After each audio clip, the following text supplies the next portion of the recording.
to welcome everyone and would really just like to start off and thank all of our partners this year for making this case competition possible. The fact that we've done it 4 years speaks to how much demand there's been from students, how much interest there's been from the general community.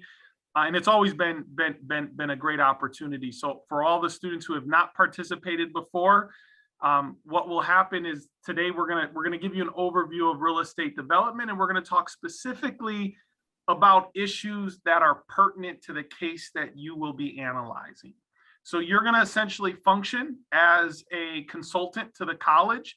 You are gonna get a case, almost like a project briefing from the president. You're going to put your analysis together, and you're going to be presenting to members of the Board of Trustees, both literally and figuratively, because one of your judges, in fact, will be a trustee from the college who's a big supporter of this program. So with that, I just want to thank you three advisors again for partnering with us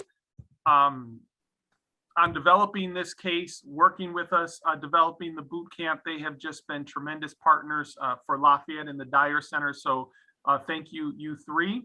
And then also City Center Allentown, JB Riley, who again, from the very beginning helped conceive this idea and continues to just commit strong leadership to its success. So thank you everyone, and Karen and the other folks who have agreed to participate in today's boot camp.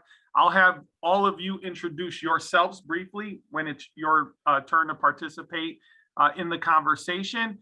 And a bit of housekeeping for all of the students. Please mute yourself just so that we don't get a lot of background noise as the presenters are talking. And if you have any questions, put them directly in the chat. And there's time for Q&A at the end of each session. And the moderator will make sure that your question is answered by the panelists. So with that, I'm going to turn it over to Natalie from U3, and we'll get this boot camp started. Thanks, Yusuf. I'll do a short introduction and introduce my colleague, Danielle, as well. I'm Natalie Sutherland from U3 Advisors.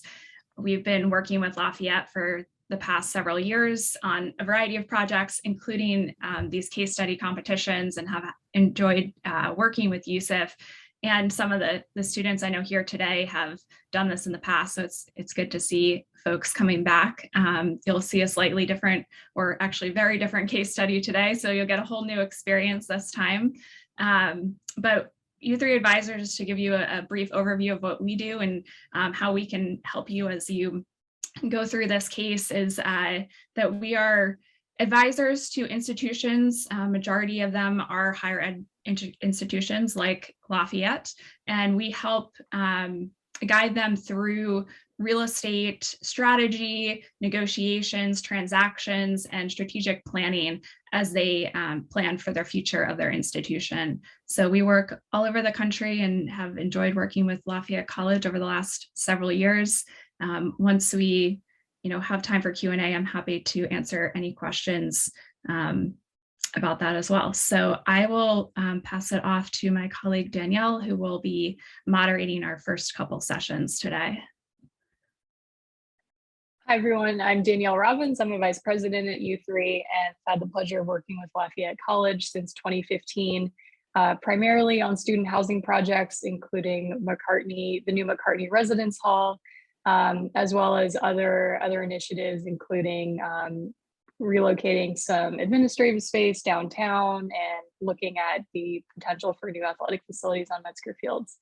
But we have a great boot camp lined up for you today. And so without further ado, I'm going to ask JB Riley to introduce himself, and then we can get started. Okay, great. Thanks, Danielle. Well, good morning, everyone. My name is JB Riley, class of '83. I am a trustee at the college as well. But by my professional capacity, I'm a real estate developer. My company does a lot of different things. We're very active in urban development, and we're doing a big project in downtown Allentown, and I know some of you are familiar with that. I'm also have been a founder of a company called Traditions of America, which is a leading active adult 55 plus housing developer. in the eastern part of the country. We're in fact the largest active adult developer in Pennsylvania. So we can talk a little bit about our experience in that area as we talk about this case study. Thank you. Great. Well, JB, I mean, you live day in, day out in the Lehigh Valley real estate development market. What kind of opportunities are you seeing out there, but also maybe what are some of the challenges? Well, you know, the Lehigh Valley is one of the few markets in the northeast part of the United States that is growing, and that's clearly evidenced in the recent census data. In fact, there's an organization called the Lehigh Valley Planning Commission that kind of tracks demographics, population, housing trends, housing units, industrial units, et cetera. And they claim that their data set suggests that there's a 10,000 unit shortage of housing units in the Lehigh Valley. The Lehigh Valley is projected to grow another 45,000 people between 2020 and 2025. When they define the Lehigh Valley as Lehigh and Northampton County, as we all know, Easton is in Northampton County. And so, the point is that you know, we're in a growing marketplace. There's currently a housing shortage, very high occupancy rates across rental properties, which I'm very familiar with. Very little inventory of housing on the market. Big increase in prices over the last couple of years. And what's driving that? There's a couple of things driving that. Number one, you know, the pandemic has accelerated some migration from New York and New Jersey. We've always had people moving from New York and New Jersey to the Lehigh Valley because we're a lower cost area, particularly when you think about seniors. Pennsylvania doesn't tax pension income, and the cost of living in you know, New York metro area is much higher than it is in Pennsylvania. So as a result, there's always been a flow of people that would move into Pennsylvania from those markets. But now, in addition to that, the ability to work remotely, and again, the people having flexibility and migrating to different parts of the country. We read a lot about migration to the Southwest and South, but the Lehigh Valley is a beneficiary of migration, particularly from that New York metropolitan area. So all of that will, you know, suggest that we're in a very tight market. Some of the constraints that we have in this market is that we are land constrained. It's hard to find sites to build new housing product, and there's a demand for all kinds of housing, whether it's entry-level housing, apartment housing, senior housing, higher end housing. There's a shortage across the board, and you can't just, you know, turn on a dime and add, you know, 1,000 or 10,000 new units. There's an approval process. Even if you can identify sites, there's a big lag in time between identifying the demand and then trying to meet it. And so it's a challenging market to, you know, a lot of demand, but there's a lot of challenges. And then we all read about, you know, inflation and what's happening with costs, particularly construction costs, labor costs. All of those factors make it very difficult to add housing stock.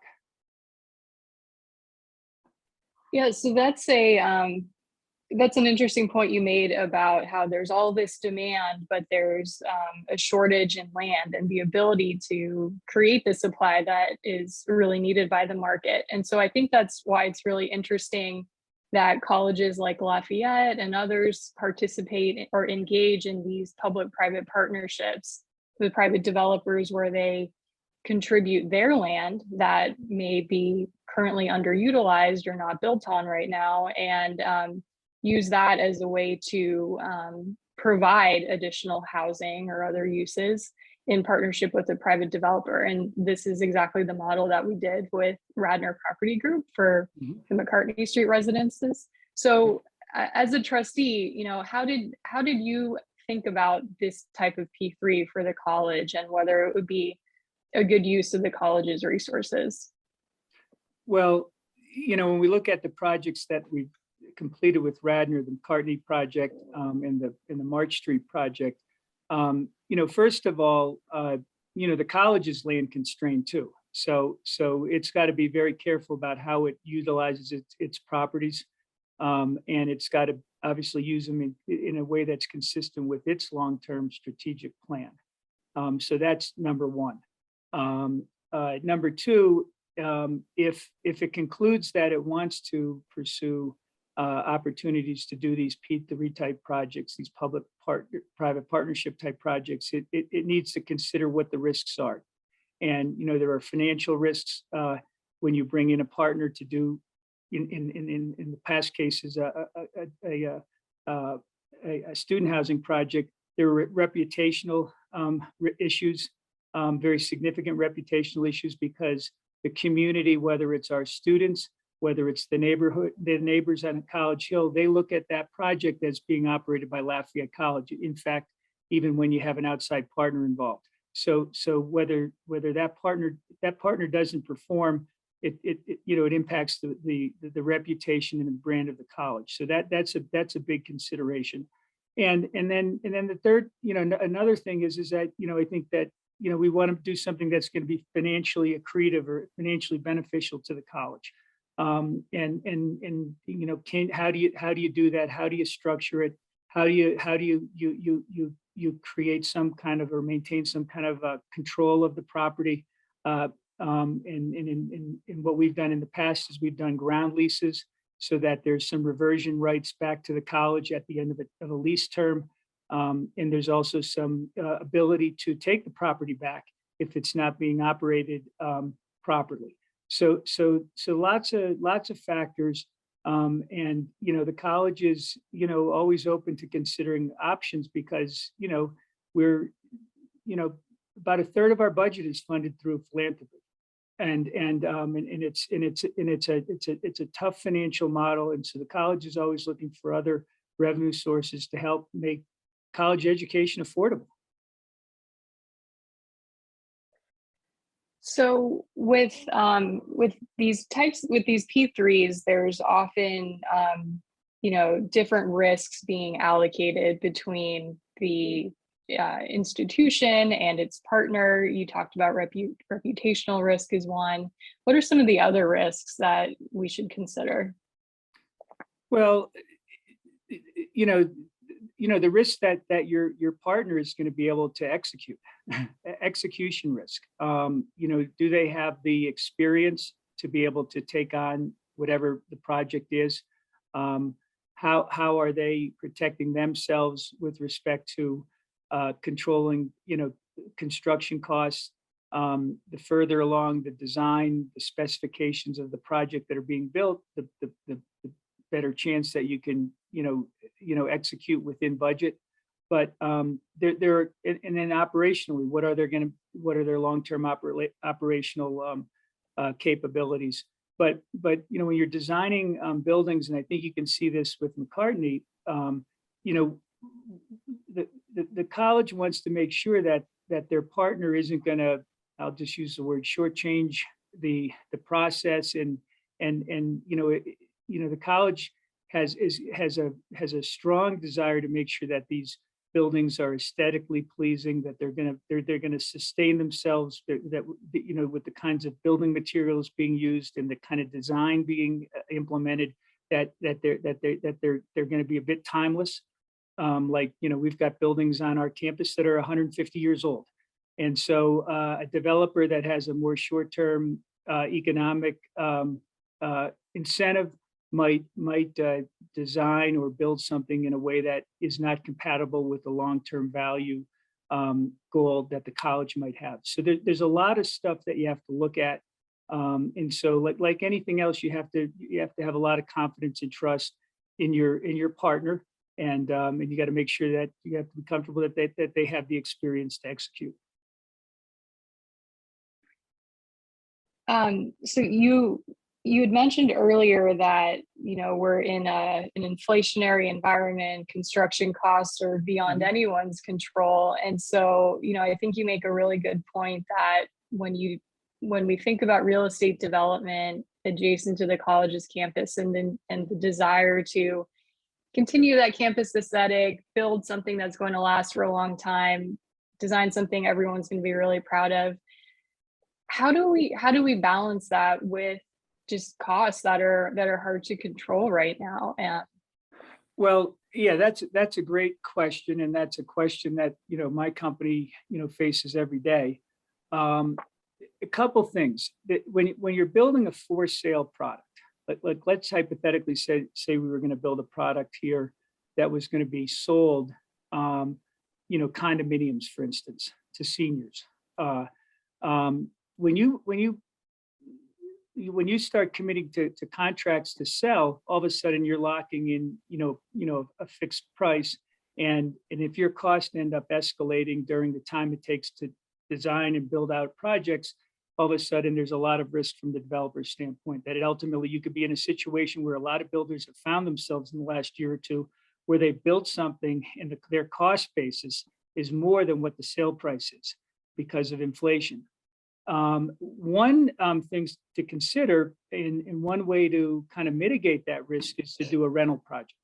Because when you're doing rental projects, and we're doing a lot of that now, mostly market rate rental, but if it was a senior rental project that would also hold what I'm about to say is that fortunately in this marketplace, we've had the pricing power as a landlord, as a developer, to be able to raise rents. And so as there's inflation in our cost structure, we're able to pass that through by raising rents. And the beauty of an apartment model, a rental model, is that you're able to raise rents, periodically, annually, whatever your lease terms are. And so that really mitigates, inflation. And that's one of the reasons why real estate investors are so attracted to apartment projects, buildings, because they have the ability to, kind of deal with inflation. Real estate, is an inflation hedge because real estate values increase because their rental values increase. And so in an inflationary environment, you'll see that a lot of investors want some of their portfolio to be in hard assets like real estate.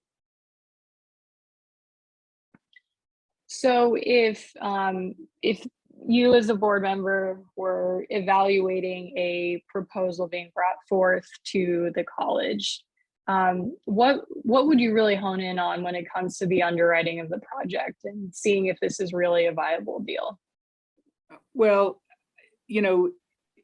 I think that if this was going to be student housing, then we'd be focusing on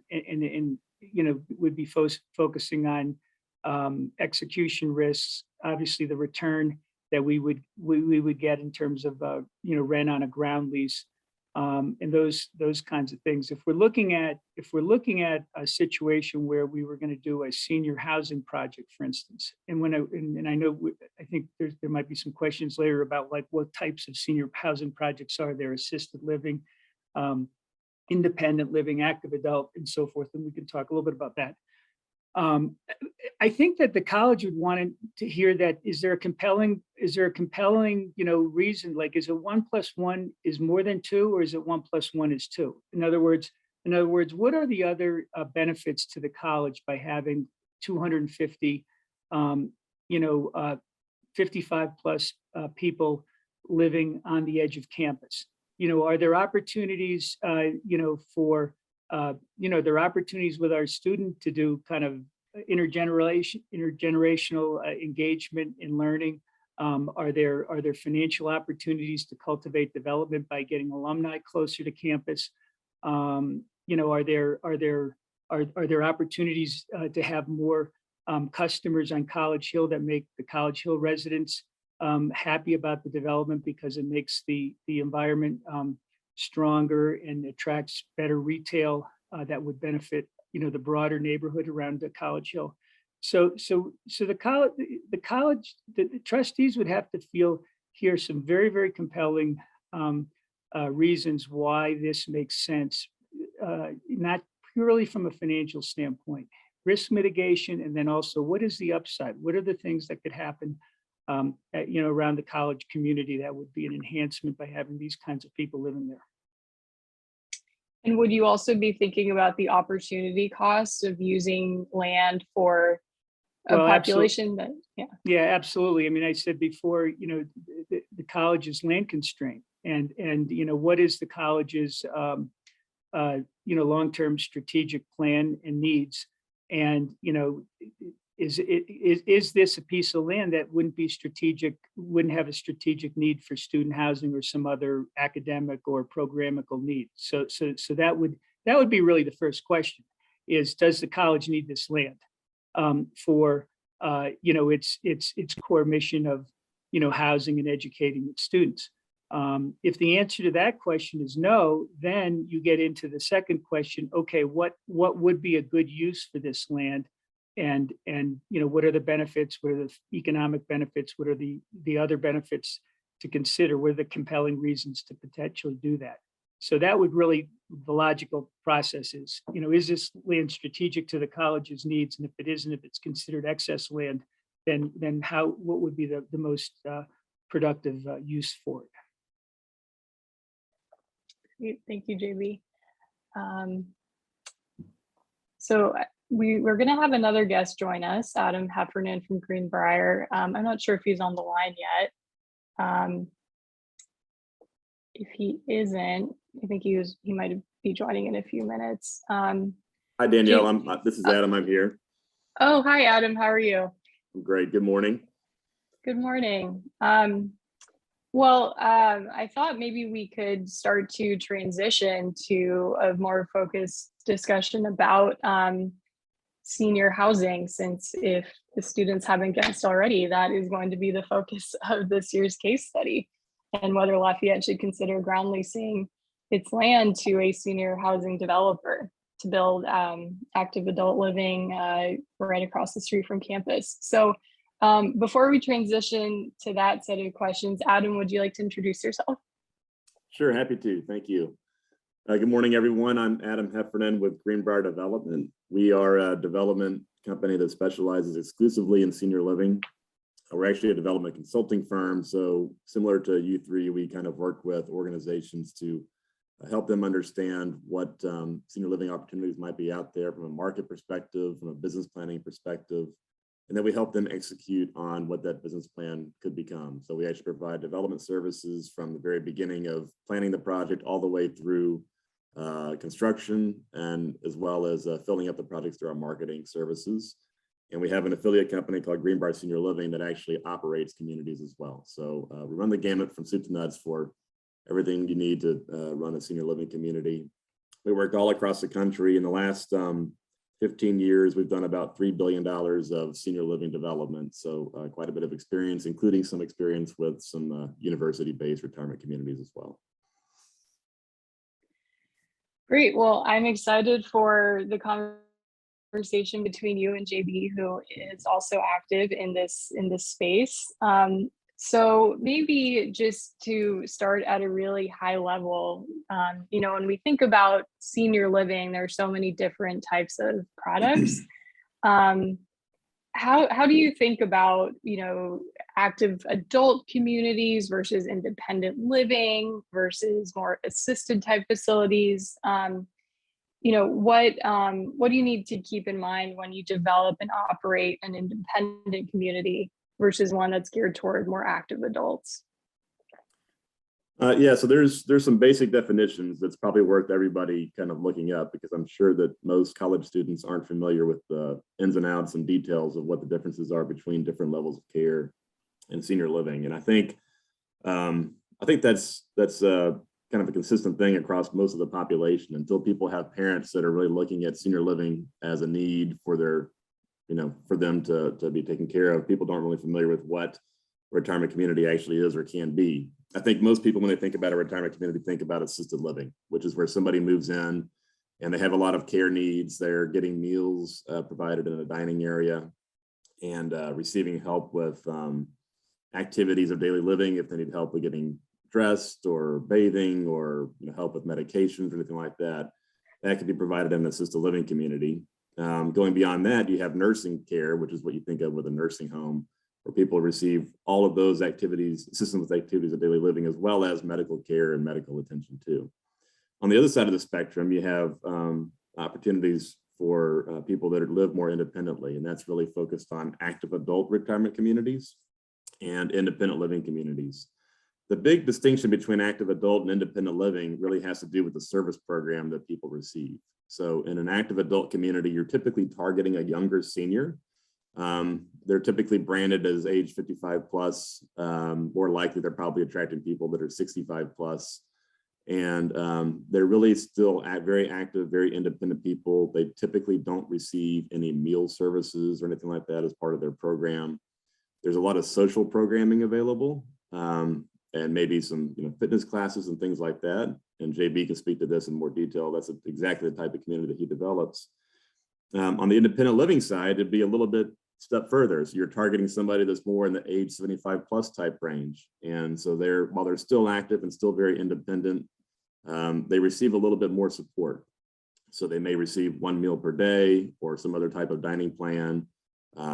They'll have more programming and more activities there local at the community. They may receive assistance with transportation to grocery stores, to doctor's offices, things like that. And then you'll also often find on an independent living community, you'll also often find higher levels of care available on the same campus, so that as those people's care needs start to increase and they can transition to higher levels of care.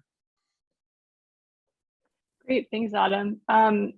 JB, so you build active adult, but you also develop what we would call more traditional multifamily. How do you distinguish those products from each other? Sure. Well, Adam gave you a great, overview of the spectrum of product. I would add on the active adult side, think about active adult as really, kind of more of a conventional real estate play with an age restriction. And people that are, attracted to active adult communities, those 55 plus communities, are really looking for lifestyle and socialization. And so you're seeing, this kind of activity. You're seeing a lot of people moving into urban areas, frankly, and they're not true technically active adult communities, but they're seniors that are looking to move into environments where they have a certain type of lifestyle. And maybe that's a bit of an opportunity in the case study to kind of dig into. We've been doing active adult for 25 years.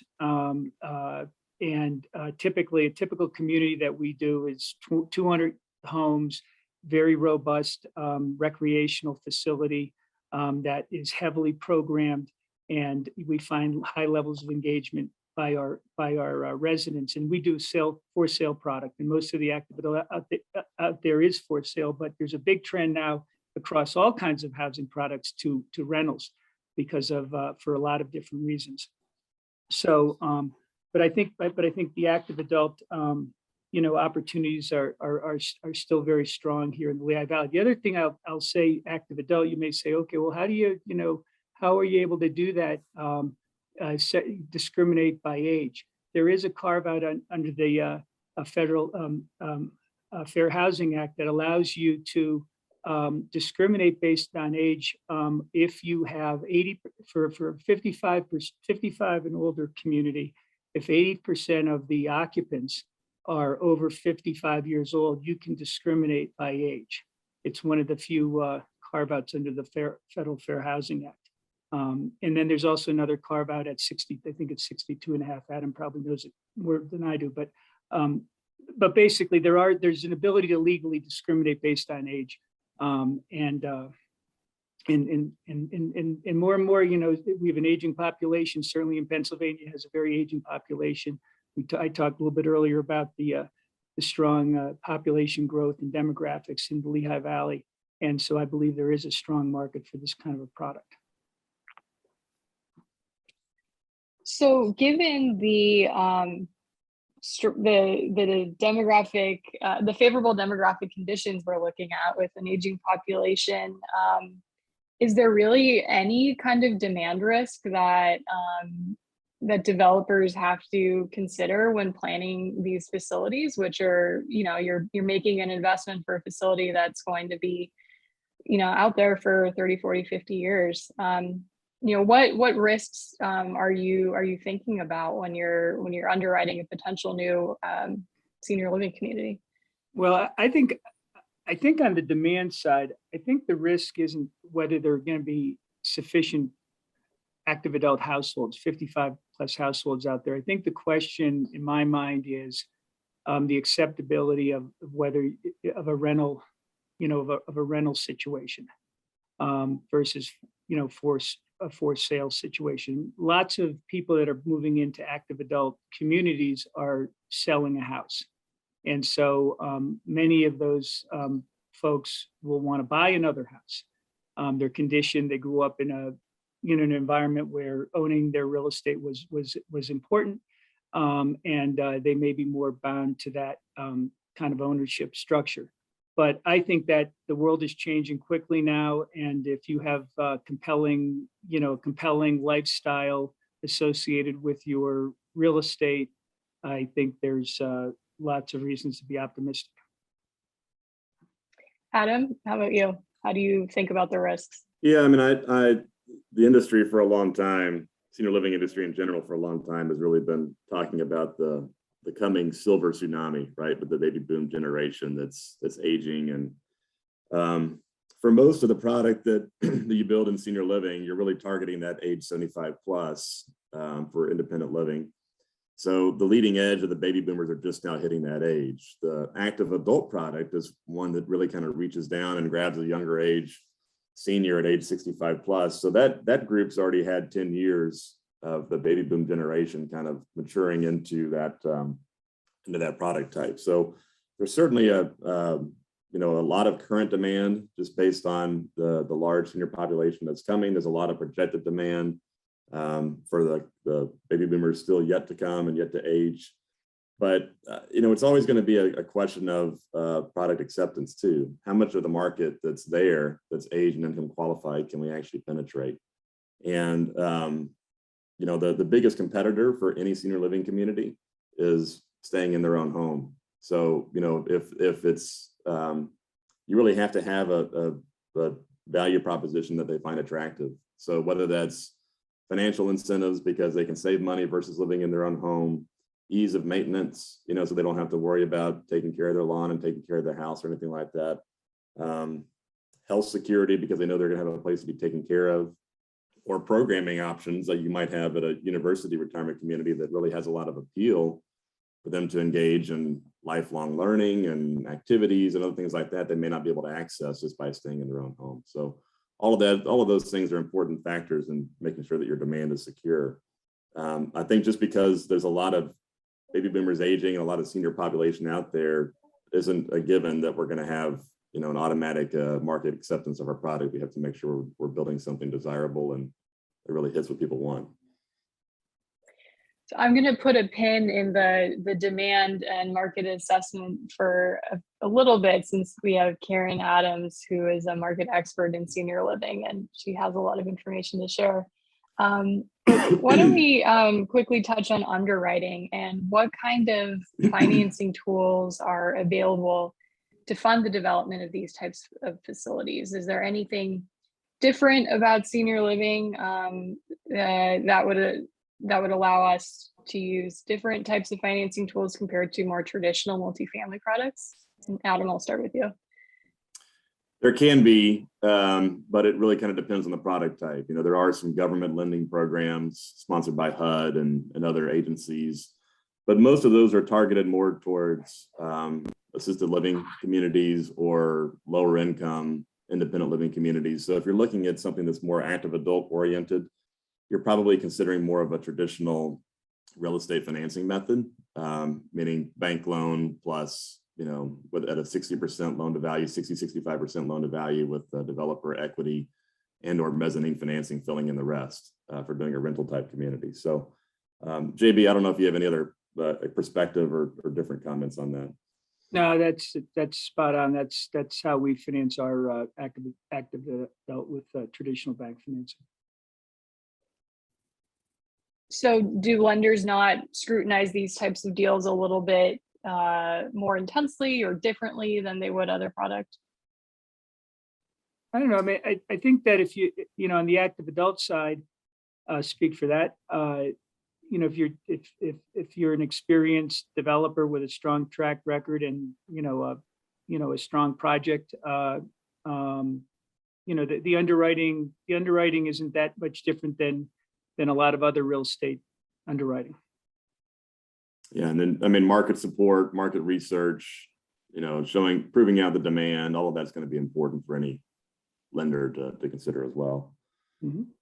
So I know this isn't my section, but can I jump in and just poke Adam to maybe address also the opportunity of partnering nonprofits, tax exempt bonds kind of vehicles, because it's a huge one in this field. And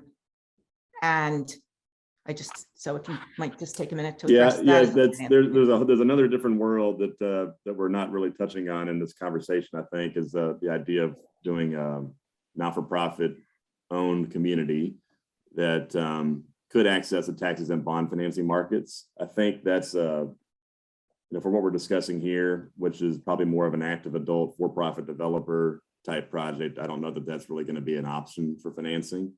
And getting into the tax exempt bond world and not-for-profit owned communities is really diving into entrance fee type communities as well. So as you all do research and learn about university-based retirement communities, you'll see that at a lot of UBRCs, that a lot of those are entrance fee type products. I think what we're discussing here is more of a rental type product. And a rental type product lends itself more towards for-profit development and therefore, more traditional bank financing instead of not-for-profit taxes and bonds.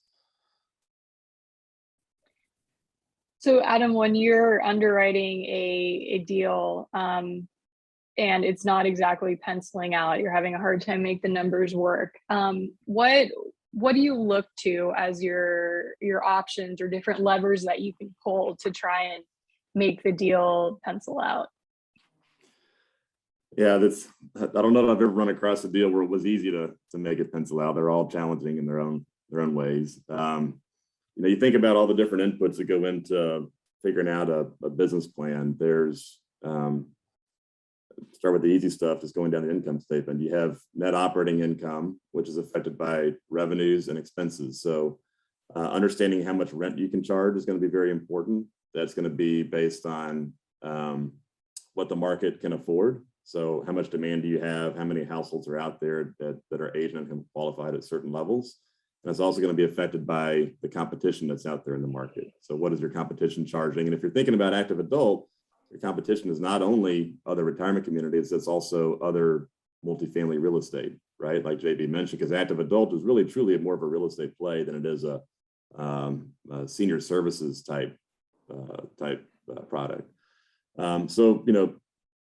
Revenue is one lever.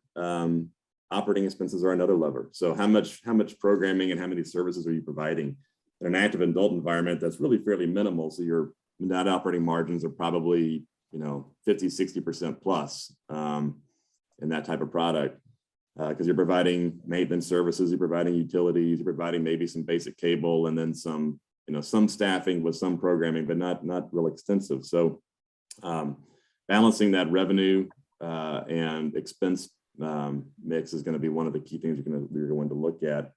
On the other side of things is project budget and what your costs are for construction and build out, finish levels, all that sort of thing is going to be a key piece of it as well. And you start thinking about space programming, how much space do you really need that's non-revenue producing? That formula is really key.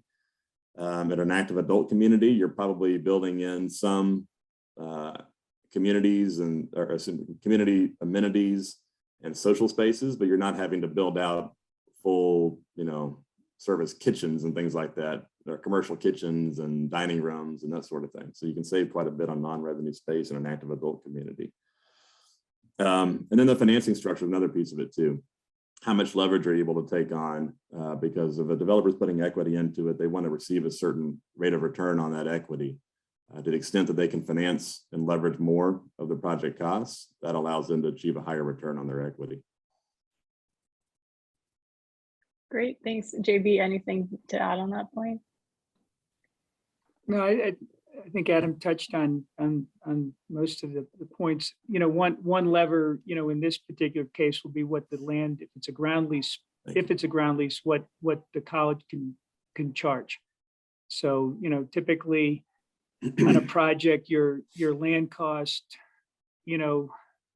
improved land costs could be 25 to 30% of your project cost. So if there's some variability on what that underlying land cost is, that could have a big impact.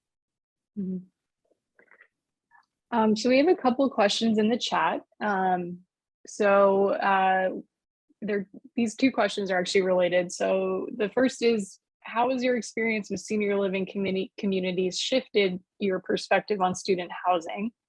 And is there a difference between getting a bank loan for a senior living community versus student real estate or student housing project? Let Adam take that one. I don't know much about the student real estate space, but if we're talking about more of a traditional bank loan and for financing either type of development, then I'm guessing there's not much a difference in underwriting criteria. They're going to look for demand. They're going to look for experience of the developer. They're going to look for a sound business plan, et cetera. So I don't know if there'd be a huge difference there. JB, maybe you can answer that question because I guess Lafayette has done some student housing development recently. How's your experience with senior living? Well, the student housing market is very strong. So there's a lot of capital available in the student housing market. So, you can drive, lower returns to the developer, which means it gives the college a little more leverage in the overall transaction on student housing. But, we talk about active adult, which is, again, it's a real estate play with an age restriction. That feels more like a, market rate apartment type financial model. And again, I think that there's a lot of capital chasing those kinds of assets. And my guess is that the senior housing projects are going to be a little more complicated and probably a little more expensive to finance.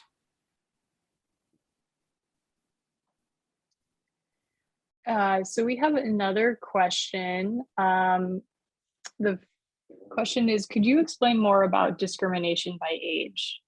So maybe JB, you can summarize what you said earlier in the call. Well, let's see. Under the Federal Fair Housing Act, and I'm not sure what year that was signed into law, it basically identifies groups of people that can't be discriminated against, and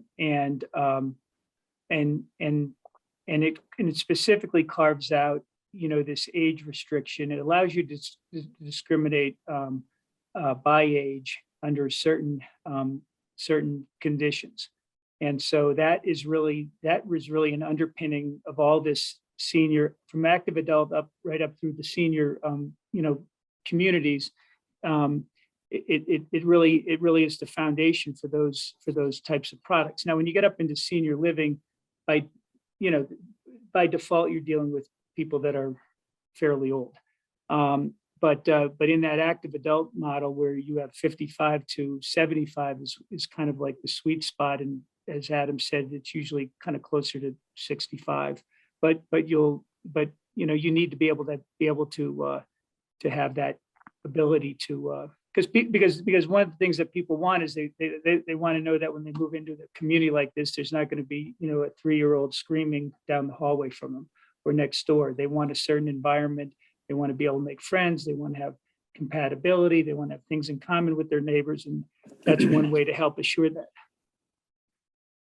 Danielle, is it okay for me to sort of jump in periodically on these? Because this is one, I was in California case law many years ago when people were first being sued in active adult communities. And I have certainly not stayed on top of all of the nuances since then, but we did a lot of expert witness work. And I want to give it a different spin that's really a much more positive spin, because to say we use this to discriminate or we do it because people don't want to be next to a 3-year-old, I mean, those are some of the dynamics for people choosing certain types of communities. But basically, we won those cases on the fact that there were design elements that made a lot of sense for supporting people as they aged. Even though it was active adult and didn't have a lot of services, it did have design elements,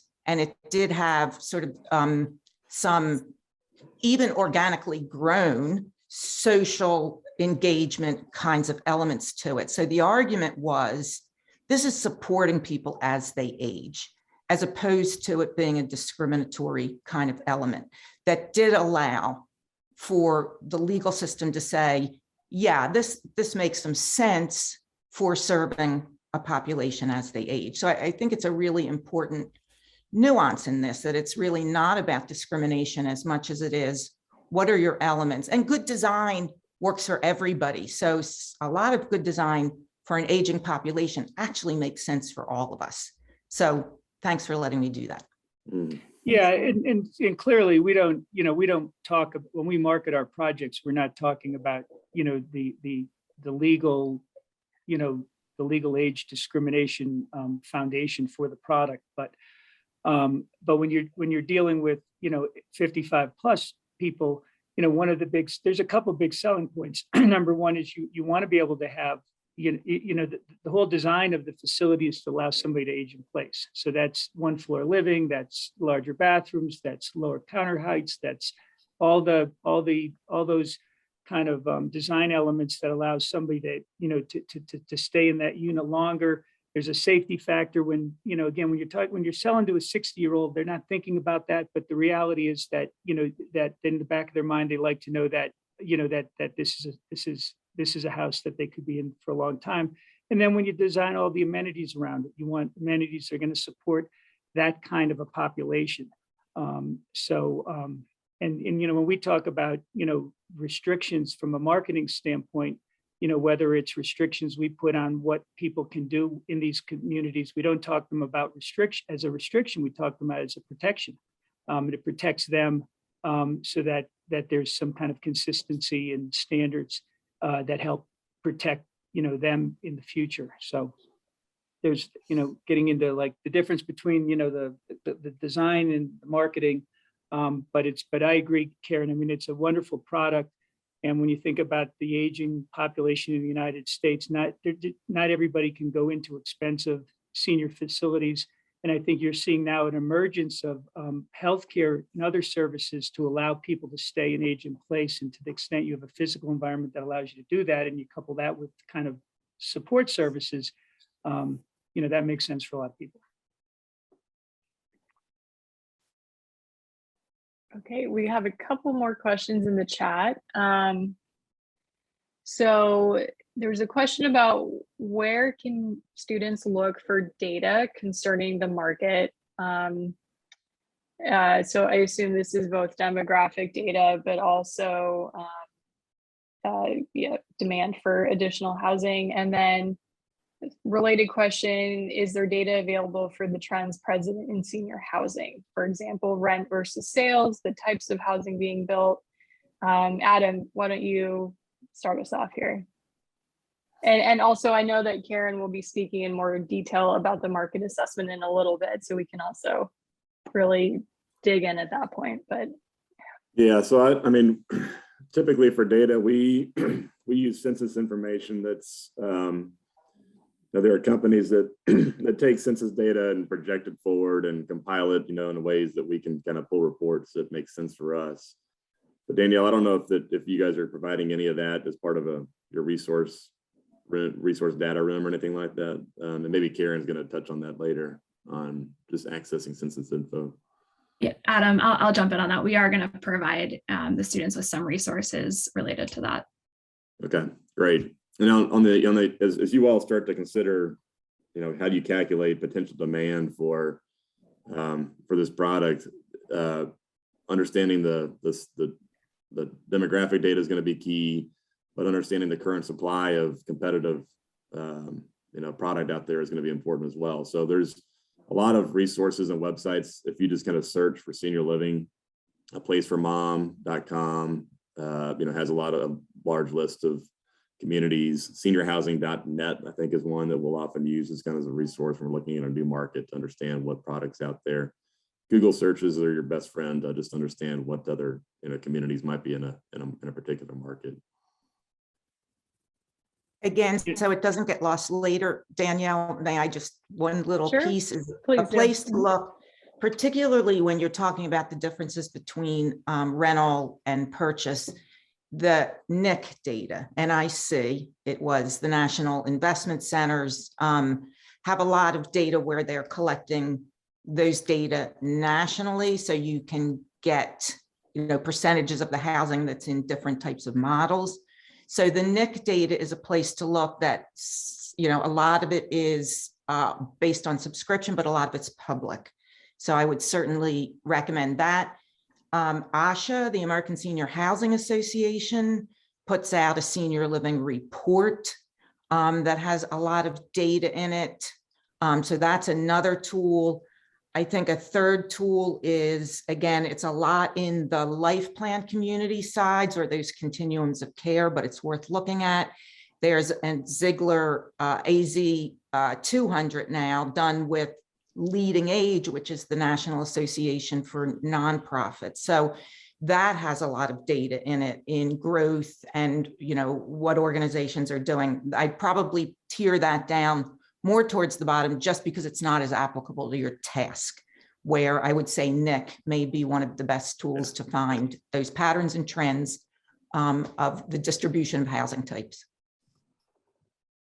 Yeah, I'll just throw one more thing. Yusuf put the Lehigh Valley Planning Commission website up in the chat. That is an excellent tool. We use it all the time, and it shows not only population trends, but it talks about what's being built. It tracks all projects approvals, so you have a great you're tracking demand, and you're also tracking supply.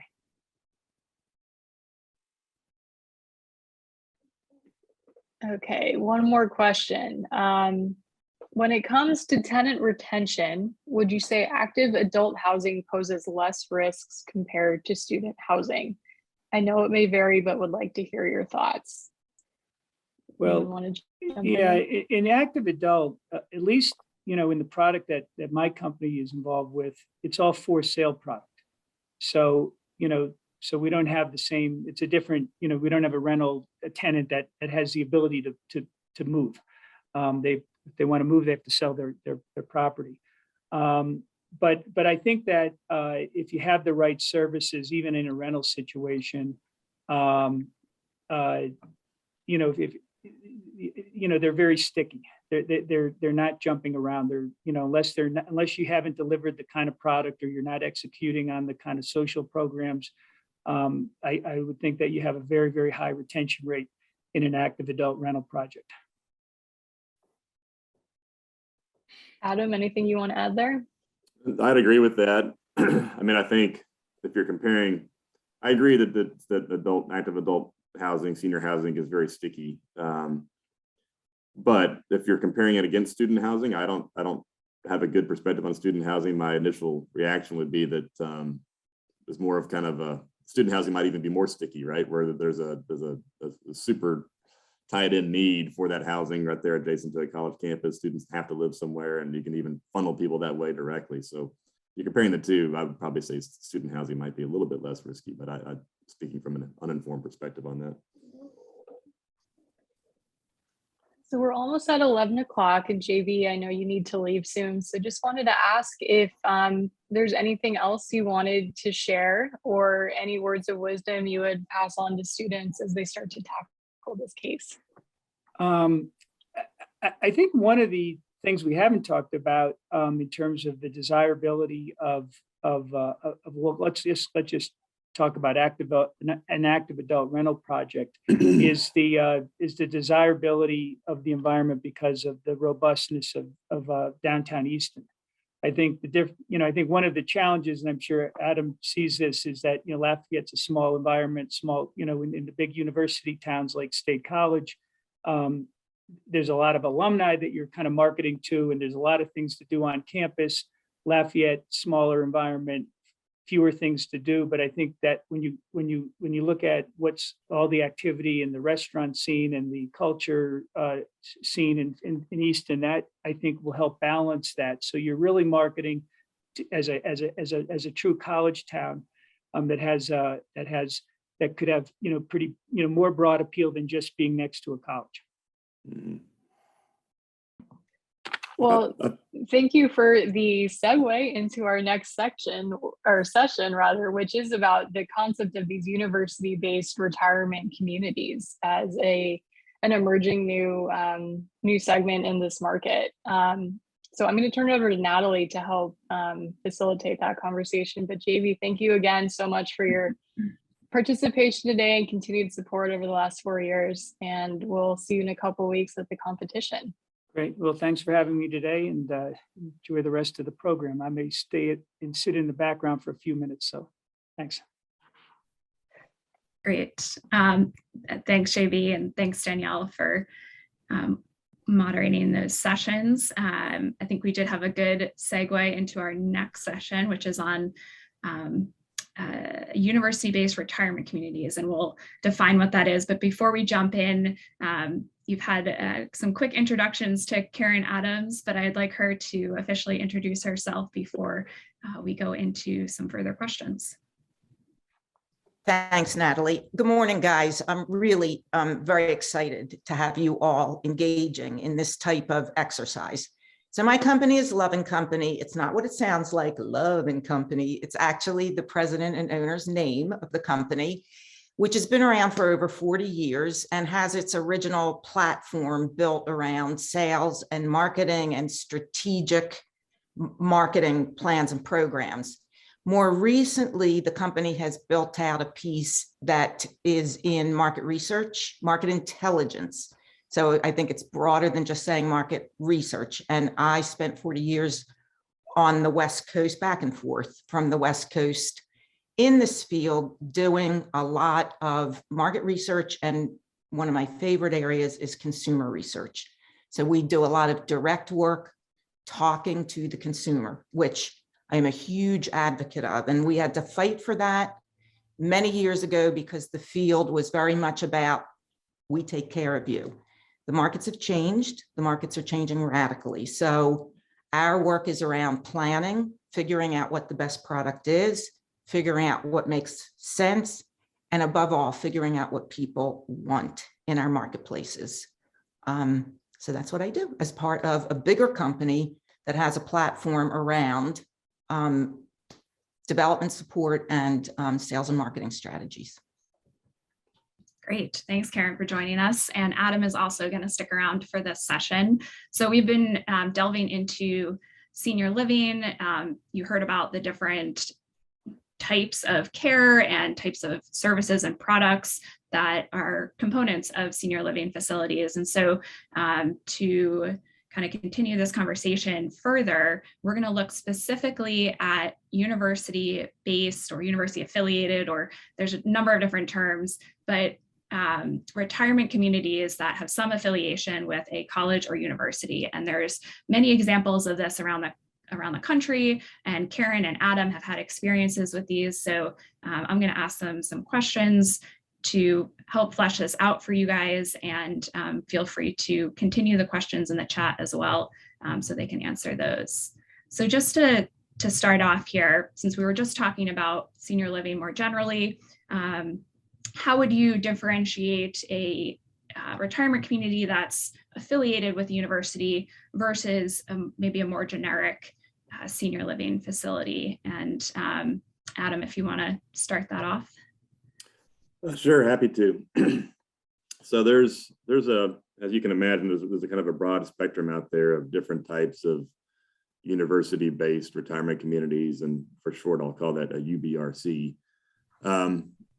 Some are set up just to have kind of a marketing tagline, and it might even be just a trademark arrangement or something like that, where they can claim themselves to be, we're affiliated with this university and everything like that. Others have really in-depth educational programming, and that's really what's going to make the difference, I think, in a true university-based retirement community, is one that It has service programming that's centered around lifelong learning, centered around activities going on at the college or university. It's really for seniors that want to stay very active and engaged. They want to continue being intellectually stimulated. They want to be in an intergenerational environment where they're, not just stuck out in a pasture somewhere with a bunch of other old folks. And all of it really kind of centers around programming and the commitment that you might have from the college or university to how much they want to involve the retirement community residents. Because there's no doubt that most people looking at a UBRC are interested in being actively involved in what's going on with the college campus. So it has to be a two-way street, though, for it to be a successful partnership. The college also has to want to involve the residents of the community to ensure that that it's mutually beneficial. Karen, anything to add to that? Always. So Adam and I had a conversation yesterday, and I want to make sure to thread some of that back in. He brought up some just dynamite programming from a project he's been working on, and I want to flip it back to that in 1 second, because it's absolutely the programming is integral, and if there's one big message in this, we have all the things about land use and we have all the things about design and what's included. We often forget about programming, and the programming is the absolute heart of the matter. So that's why I want him to talk a little bit about the mentor program and the student service in the retirement community side. The history of UBRCs is getting older. I mean, it's old. We've had them around for quite a while now, but they did really start as land leases. The university wanted revenues. The retirement developer wanted the university's name. They were pretty much in name only but they're evolving, and they're evolving pretty quickly where that programming really becomes important. So if you could just touch on those things a little bit, Adam, that we talked about yesterday, because I think it's exciting. Yeah, I'll hit on several examples of some of the programming that we're doing at a community down in Georgia. It's located on the campus, officially on the campus of Berry College.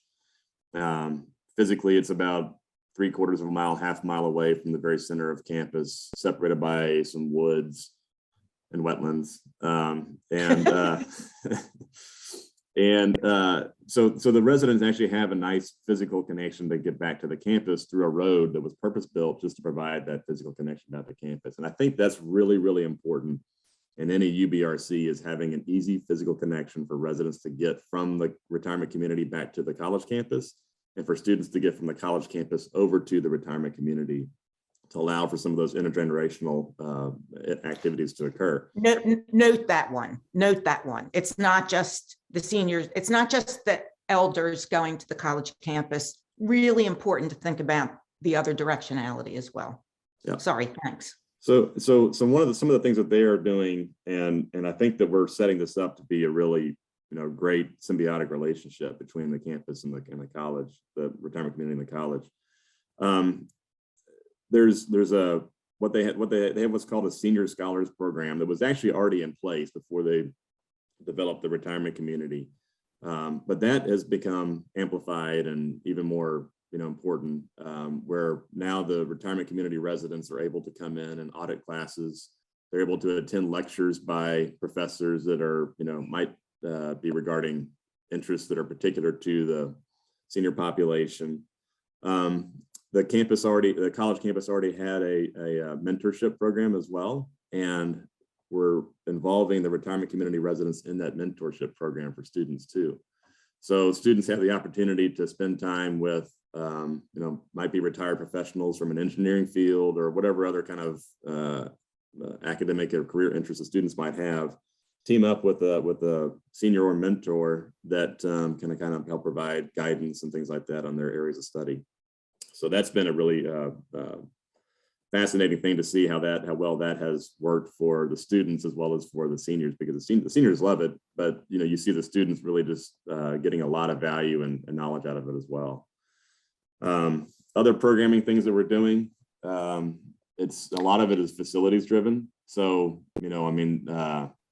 retirement community can only build a certain number of facilities and non-revenue type space. A college campus has a lot of that already in place. So to the extent that seniors can have access to pickleball courts, tennis courts, whatever else, other amenities that might be available on the college campus, all of that is really important to the UBRC experience for the people that are moving there.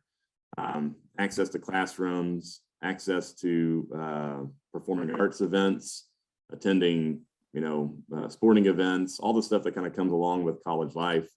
For giving the seniors access to that, or priority access to that, is a big part of the UBRC as well. Adam, how do you balance what is provided already on a college campus versus what you design for and include in a UBRC facility?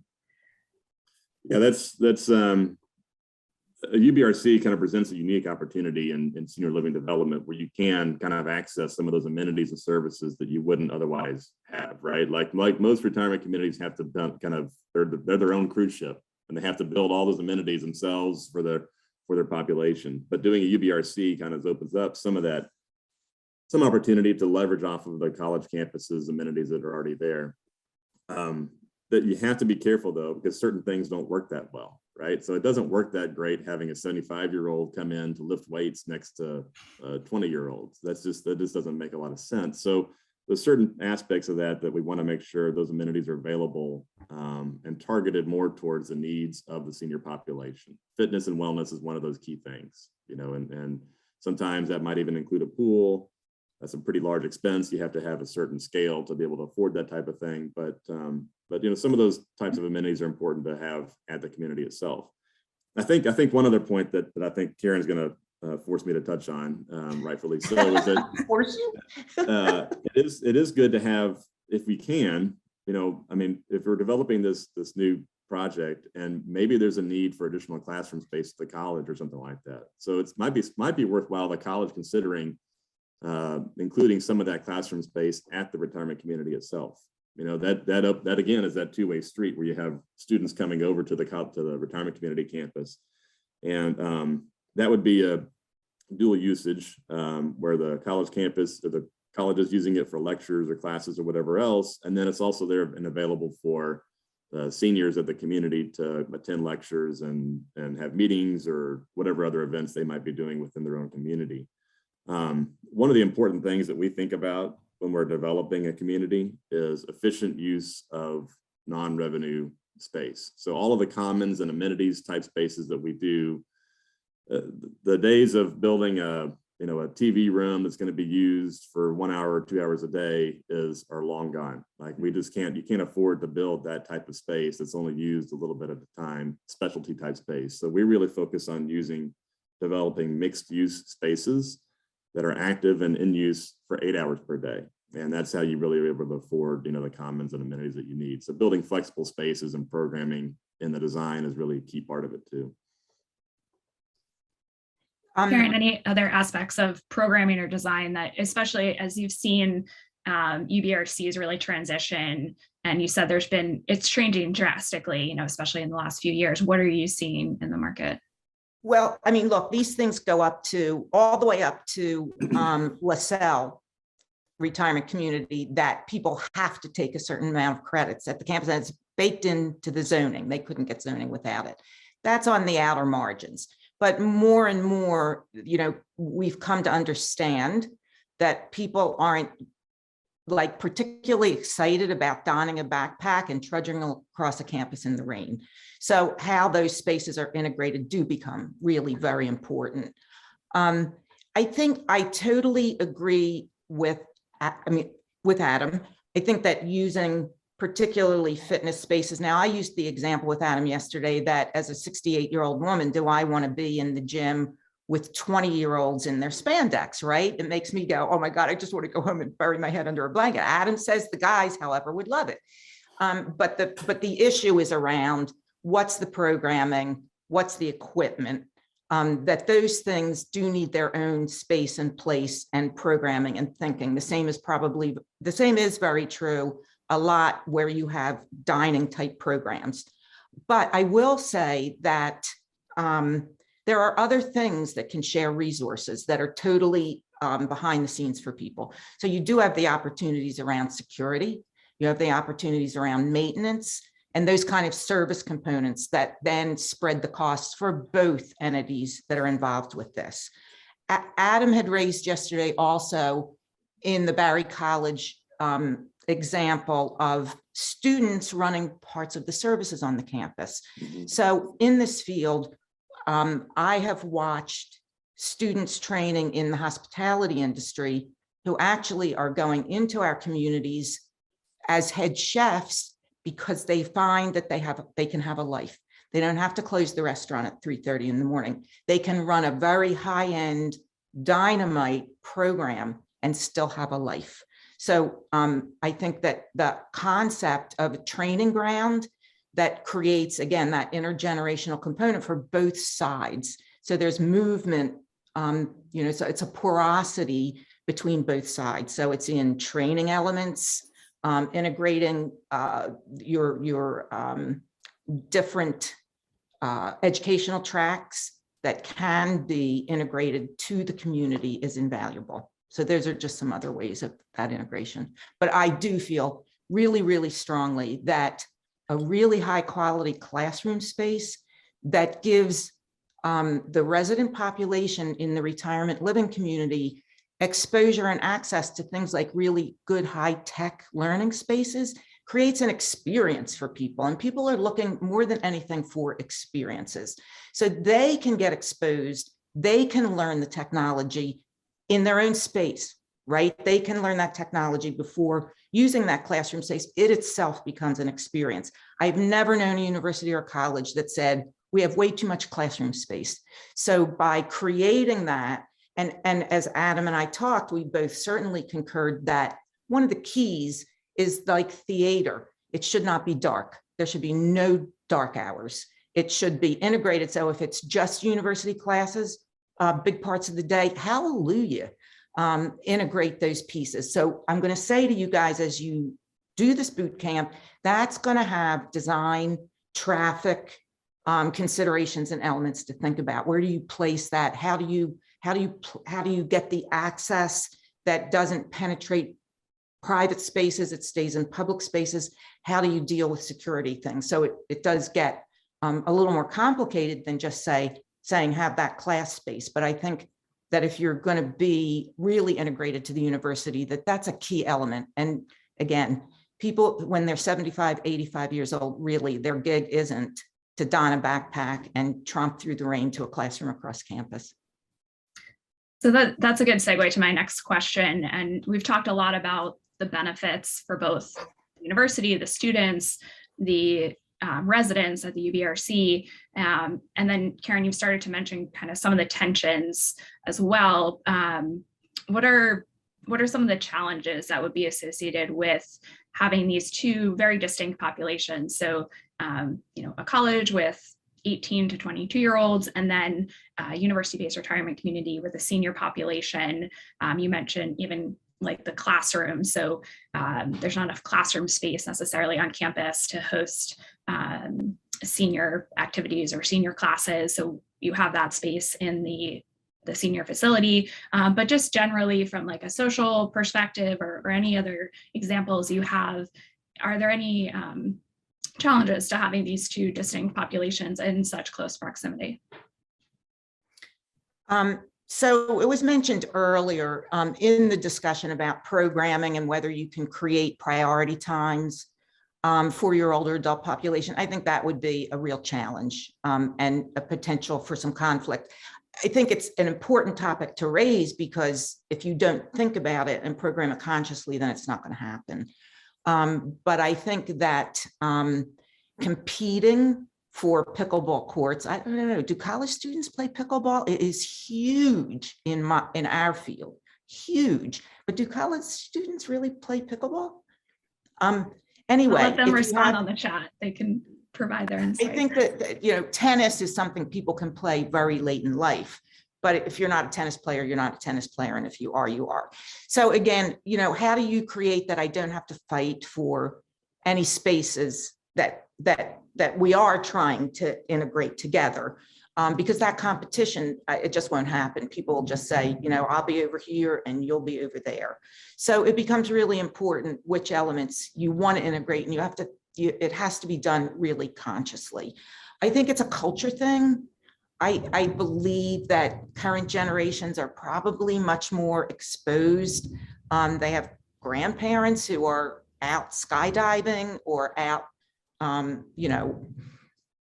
bucket list is to see Sri Lanka at the age of 86. I mean, examples like that in my life. So I think these generations are much more exposed to an older adult population. My grandparents died at 65, Parkinson's, it was a different generation. And now we see our parents much more vital and vibrant. So I suspect that the intergenerational opportunities are much more exciting now than they are like, oh my God, old people. So, but I do think that it's a culture thing that you've got to think about and integrate. It's not just going to happen on its own. Right. And that makes sense. So Adam, to your example of Berry College, understanding that it's, I think either it's under development or just completed, but how are you thinking about that relationship with the colleges? And are there things you're doing in advance in order to make sure there's that really good community aspect? Yeah, so Berry College, the name of the community is the Spires at Berry College, is the retirement community. Berry College is the college. It actually opened up maybe 18, 20 months ago now for the first independent living residents. And so it's been a challenging time to open a retirement community with COVID and everything like that going on, but they've managed through that and are very close to getting filled up. And so a lot of the programming that they really want to kind of implement has been stifled somewhat just because of COVID concerns and things like that. But they're really kind of pushing things on it now, and it's going really well. For the senior, I think, in trying to differentiate this real estate option versus anything else they might look at, I think Karen said it well. Experience and programming is the key, right? So you need to offer them something different than what they could just moving into any other type of active adult community or any other type of apartment or condo, whatever else they might consider.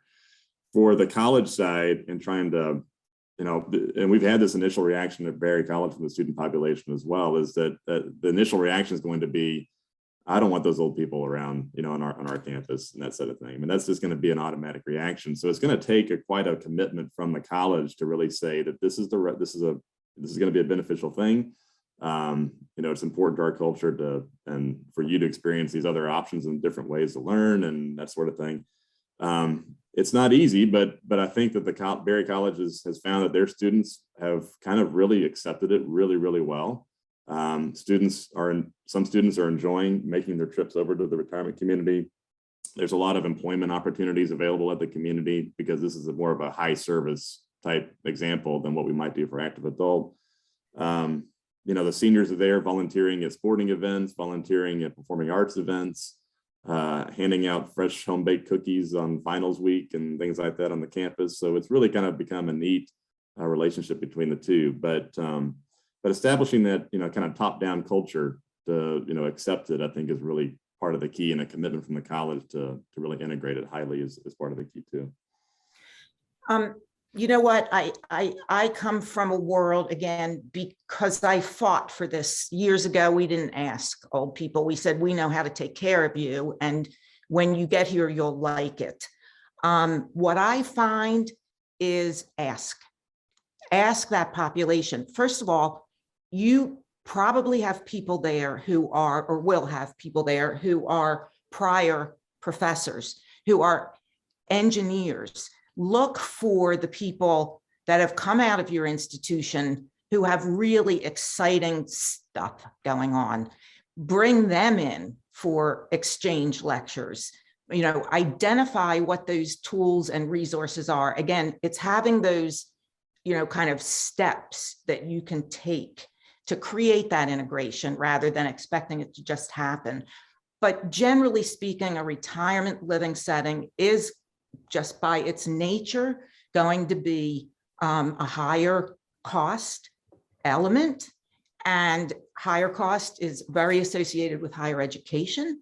And if they're your emeritus professors, look at what their experiences are. There can be dynamite opportunities that both sides should work on creating, making those fun. They have experience, they have history. How do you build around that? So they can do a lot of that for you, but buttressing that and supplying the backup, the resource, the cheerleading, the how do we put that in place, that I think doesn't just say, well, you know, you'll like the old people when you just sort of get used to it. It really is about, there are just very cool opportunities from people's history, from their experience, that can be integrated in there. So ask them, and they can be a huge resource.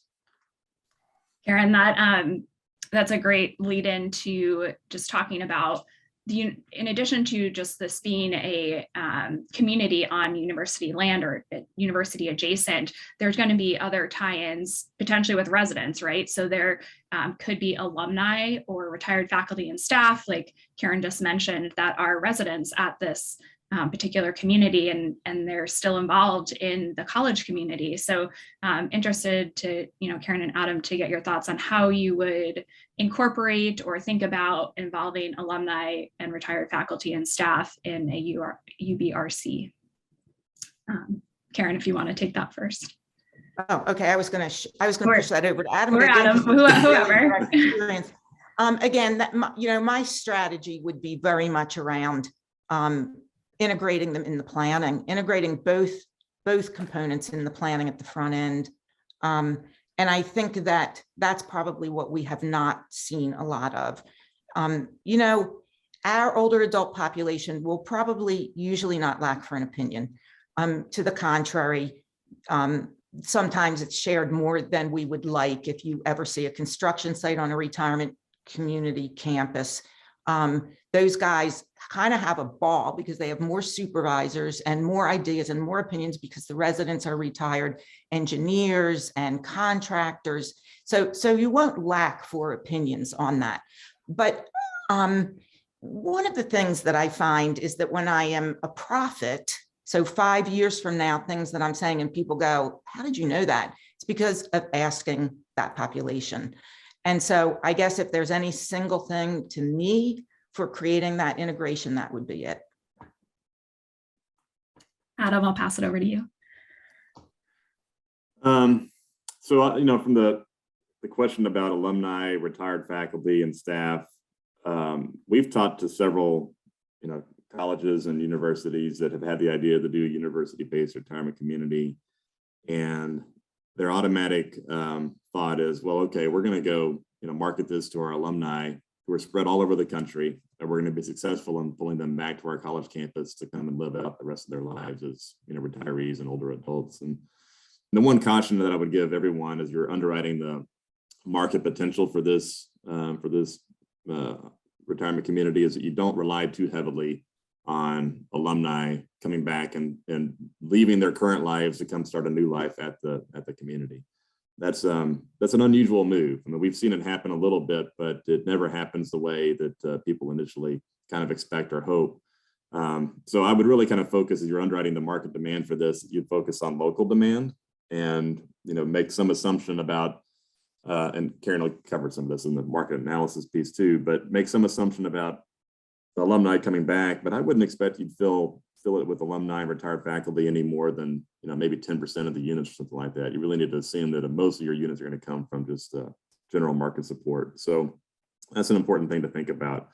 Now, the people that do move in as retired alumni or as alumni or retired faculty, those are going to be your culture setters in a university-based retirement community, right? The ones that are really enthusiastic about the ties to the college and really want to support the college and that sort of thing. Those are going to be the folks that are really driving that cultural connection back to the college campus. So it is important that you get some of them, but you're not going to have 50% of your units filled up by alumni or anything like that. And those are really good points, because that has been historical track record of communities that do think that they'll pull people back. Markets are local. Great. I have one more question, and then I want to leave some time for student questions regarding this topic. So we talked about the programs and services and amenities that are would be on a university campus that residents would be able to take advantage of. When you think about kind of structuring the deal and the long-term financing and how this is going to work to both benefit the university and the residents, I guess, how do we think about the financial benefit or providing payment for these services, amenities, et cetera, to the institution? So maybe they're getting a ground rent for the land, but then there's all these other things that they're providing. So maybe Adam, I'll direct this to you first. How would the university be compensated for those additional services? Yeah, I think it's difficult to kind of think a lot of that stuff through, as you're kind of planning a community, but it is important to line a lot of that out on paper as much as you can, right? So trying to anticipate all the different uses that you might have of college facilities and amenities and everything like that. It's important to do that up front so that you have some kind of basis for capturing that financial benefit back to the college. And, short of, there's a couple ways to go about it. One is you can kind of have just a market negotiated ground lease rent amount, right? And then everything else that you might use from the college campus, you negotiate services and fees for that separately. The other thought process could be to just say, okay, well, we're going to charge a ground rent that's a little bit higher than what we might otherwise get, just a multifamily developer or somebody like that. And as additional benefit to the retirement community, we're going to offer you use of all these different spaces and things like that. And then the college can kind of dictate that might be used in, using those spaces and otherwise underutilized times. So you might be, offering classroom spaces or whatever else during times where it might not be used that heavily by the college. So it ends up just being gravy back to the college itself. So that'd be a kind of creative option for folks to think about is how you want to, kind of price that in. If you want to price that into the ground rent, or if you want to price that as a separate payment back to the college for those services. The other places where I think you can get a little bit of, it's a, mutually beneficial relationship on some of these things, but like building maintenance, the college already has a really large staff of building maintenance personnel. Grounds maintenance certainly is an easy one where you can have a revenue stream going back to the college that probably provides a little bit of a discount over what the, retirement community might have just going out to regular market to access some of that stuff. So those types of physical plant services are good things to think about. And then, to make this a really attractive option for seniors, I think you want to program in to their monthly fees that they're paying for the active adult community. You want to program in some college programming type access, but it shouldn't be expected that they're going to receive everything as part of their, resident service package. So if they want to go and audit classes for a semester, then there's likely an expectation they're going to pay tuition and fees, similar to what somebody might do currently at Lafayette College. They wanted to come and audit a class or anything like that. So that's an option as well to kind of provide a little bit of a revenue stream back to the college. The bigger one is probably going to be the acquisition of event tickets, sporting event tickets and right. Performance tickets. I think auditing probably should be a benefit of residency. Now, it's not to say it's not paid for, it's baked back into the fees, but I do think that that's a big component of interest, and it's just a good place to provide it as a benefit. Event tickets would probably be a bigger one that people would use substantially. Yeah, that makes a lot of sense. All right, in the couple minutes we have left here. One other comment on that, Natalie, I'm sorry that we didn't touch on, but when you're talking about a senior population, you're also talking about a lot of potential for future fundraising and donations and things like that too, right? So I think that's something else to consider. I don't think that's something that you would ever program into an underwriting financial model, but that is a kind of a side benefit to think about also, is that seniors grow attached to the college and there's great potential for future endowments or donations and things like that too. It's great. Lots of opportunities for revenue generation, which will be a big part of this case. So, all right. So a question from a student. says, can we please delve deeper into the zoning aspect for senior housing? So I think, specifically as we think about this, if this is university land, how does that factor into developing a senior housing project, which isn't really the bread and butter and typical, academic building that you would build on a college campus, or if there's other examples of, zoning hurdles that you've had to go to. So Adam, if you want to start off with that one. Yeah, zoning's an interesting, great question. It's one I'm glad somebody asked that, because senior living is typically a fairly easy zoning argument, right? So, so if we're looking at a site that's not already entitled for senior living, maybe it's entitled for classroom space or anything else, or multifamily or whatever. If we need to go and argue for additional scale, additional square footage, additional height, additional, whatever else, senior living is typically a less offensive zoning use than you might see with regular multifamily or apartments targeted towards students or anything else like that. As a group, seniors are probably less likely to, be out and about and creating a lot of traffic, or there's not kids that are, impacting the school systems. And noise is not typically much of an issue. So things like that, I think you have generally a pretty easy zoning argument for senior living in most zoning use cases where you might have to make a change or argue for additional space or anything like that. Great. All right. Well, I think we're going to wrap up this section, but before we do, Adam, I know you're going to drop off. Karen's going to continue into the next session, as we did with JB. Adam, if there's anything you want to add or touch on, impart to the students before we move on, please feel free to do so.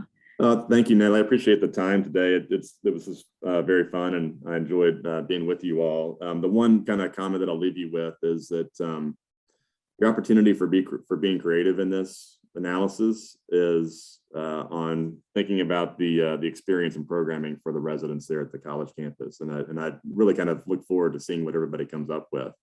So, important part of this is understanding how to make things work financially. But, coming up with creative programming options and experiences for the residents, experiences for the students that are beneficial for both, I think is going to be really interesting and fun part for you all to think about and recommend as part of your analysis. Great. Thanks so much, Adam. We really appreciate your your time today. We did just get one last question. Do you have an example of a very successful UBRC? And I'll pass it off. Both Adam and Karen, you can answer that. Yeah, if you look around, there's and do a little Google search for university-based retirement communities, you should find some articles regarding some that are out there that have been very successful. I'll point to Oak Hammock at University of Florida as a great example.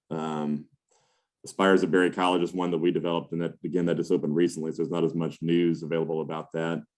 But there is there's a PBS article out there that you all should be able to find that has examples of several different UBRCs, and that might be a good place to start. If you're looking for other examples of UBRCs and the programs they offer, take a look at that article, and you can see some good examples.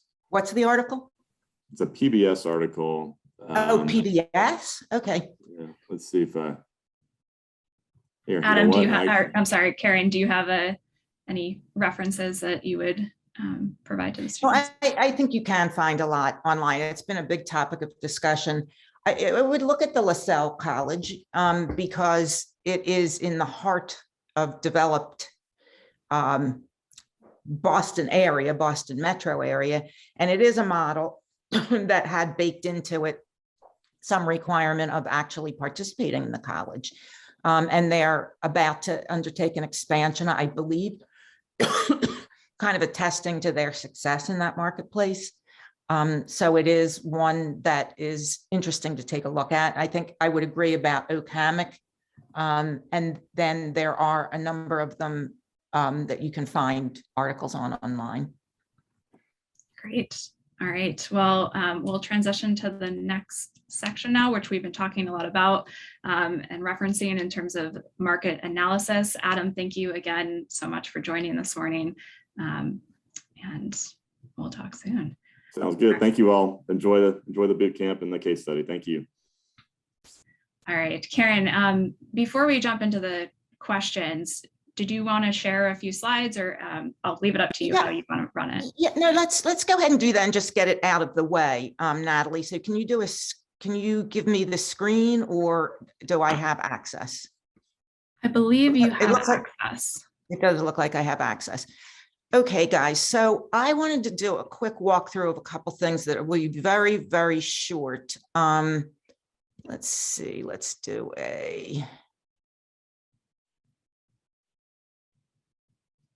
slideshow view. Okay, this will be short and sweet, but it was kind of important to me to go through a couple of things.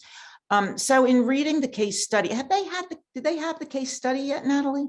No, not yet. They'll be getting it either later today or tomorrow.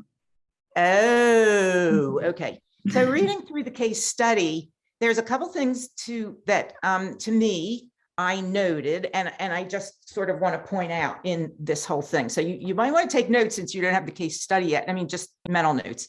So important things to note. Okay, so growth and trends, there is definitely an interest growing, but has already grown a lot in lifelong learning. I mean, this has become for emerging generations. Again, you have many, people have gone away to college, people have all kinds of degrees.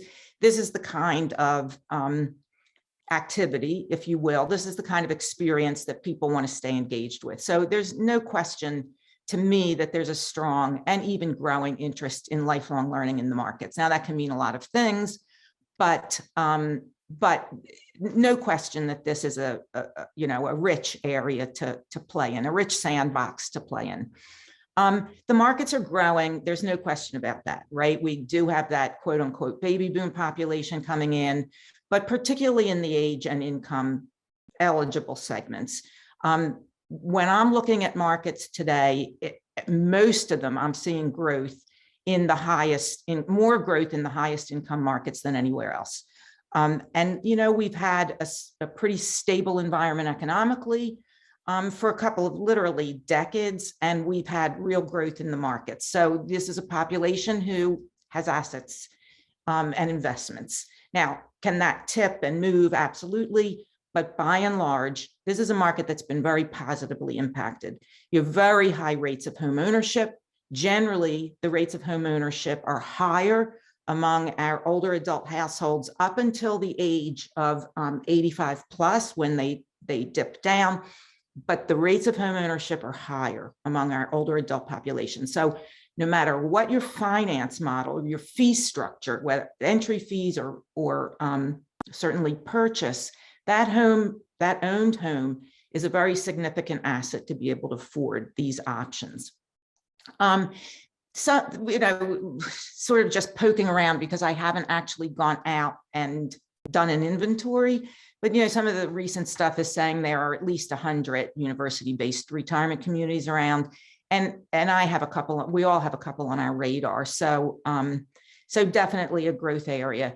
But as Adam pointed to, and it's really correct and true and important, all markets are local. So even destination markets, you've got to start with that local base and work from there. So again, the concept of how many alumni are there and they will provide a market for us is generally not the case. People have a lot of decisions about moving and where they're going to move. So this is not the driver. It's an enhancement, and it's fun and exciting, but your markets are generally local. And okay, there are some things about Easton that I want to touch on. Having grown up in Philadelphia area, relocating to the West Coast for a long time, but I am literally migrating back into your market, into your very market. So the patterns of how the populations behave are interesting and important. You can probably even see it in your own families. I grew up in the suburbs of Philadelphia, but I was born in the city, and most of my family was in the city. Once my parents made that shift, then aunts and uncles and other people made the migration out to the suburbs. One of my sisters migrated out to Sellersville, which my father endlessly grumbled about it being so far away, and it isn't anymore. My cousin moved out to Hellertown, which is right out in your market area. I'm returning from the West Coast. Guess where I'm looking? The Lehigh Valley. So those patterns become really important, and they're not the migration from, they're not the migration necessarily for alumni, but they are that natural footprints that we can see of how people migrate within those metro areas. JB talked earlier about New York. There's not a question that the pandemic has influenced some pressure from New York to the West and to you guys. No question about it. Okay. Programming. We touched on this before, but the programming is as important as anything else about what you create here. So engage both parties and their constituents in the planning and classes and lectures, but on which campus? And I would argue that having them on in the retirement living component is hugely valuable for both sides. That does create, as Adam would call it, a non-revenue producing space. So how you build that in and what the agreements are between the parties, because now it should be used by both sides of this deal. And again, I mentioned technology as an experience. So I have become a rabid advocate for high quality education spaces, since people love the lifelong learning, but you don't want it dark. So how do you build in programs to keep those lights all the time, that space being used all the time? There's a lot of variability in the affiliation structures.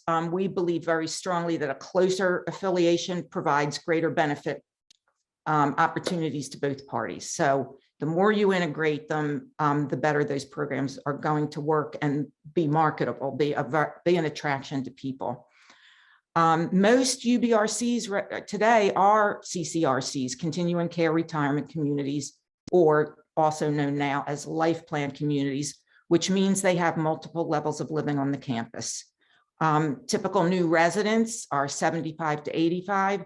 And I will say that even though we have age 55 plus communities, even the developers of those communities today are looking at their populations and acknowledging that their populations are 75 to 85 as well. So do you get a little bit more sprinkling of younger ages? Probably, mostly when a campus is new, but I think overall that's the markets we're looking at, even in quote unquote active adult communities. That's where the focus is. That's when people make decisions in their lives about getting rid of maintenance or seeking, having services available for the future. All will have highly independent populations. And so while assisted living may be part of a campus, and they are in most UBRCs, they won't be the element. So you won't be building assisted living. Really important element to me to remember, for you guys to remember, is that the product drives the market. So when you get that case study, it talks about 1 and 2 bedroom residences. In markets today, I discourage 1 bedroom residences because it drives the market. So when people leave their homes and go to a community, if they choose a 1 bedroom, they're generally choosing it because they either can't afford more or because they need more support. So what happens is our 1 bedrooms in the field generally become frailer or poorer. So the 1 bedrooms, and I will say to clients all day long, no 1 bedroom, 1 baths. So, you can see how that begins to drive what kind of density you can get on the campus, how many units you can get in the building. So that's why I bring that up, is that your whole design and your density then becomes affected by this. But 1 bedrooms today are not your active markets.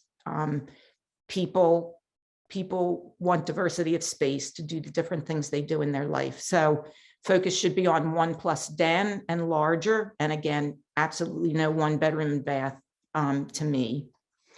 The parking ratios. And again, for you guys who put this boot camp together, you may want to go back and say, look, so those are important market features and we get it, but work within our parameters with 1 and 2 bedrooms and 1 parking space. It's saying 1 parking space per residents, but for education purposes, I will tell you that if you're talking about a younger, you want to attract a younger market, and you do, it's not 1 bedrooms and it's not 1 parking space, unless somebody has a real pipeline into knowledge that we're going to finally truly get autonomous vehicles, which I don't believe we are yet because we don't have the artificial intelligence. People are going to come with 2 cars. I mean, as by and large, you're going to be working with households and not population, and households generally mean 2 people at the younger ages, and parking will be enormously important. The market area is defined as 5 miles. You may want to stay with that. The boot camp designers can say, for practical purposes of the exercise, stay with it. But you're going to have a market that is substantially broader than 5 miles. If you have younger populations, then obviously 5 miles is, a spit in the wind to them. So as a practical matter for understanding this field, the geography will be more than 5 miles. And again, thinking about the effects of the pandemic on migration, again, that push from New York. Now, the push from New York, you'll never be able to measure in your markets. We deal with it as saying we have good reason to believe we have outside fill.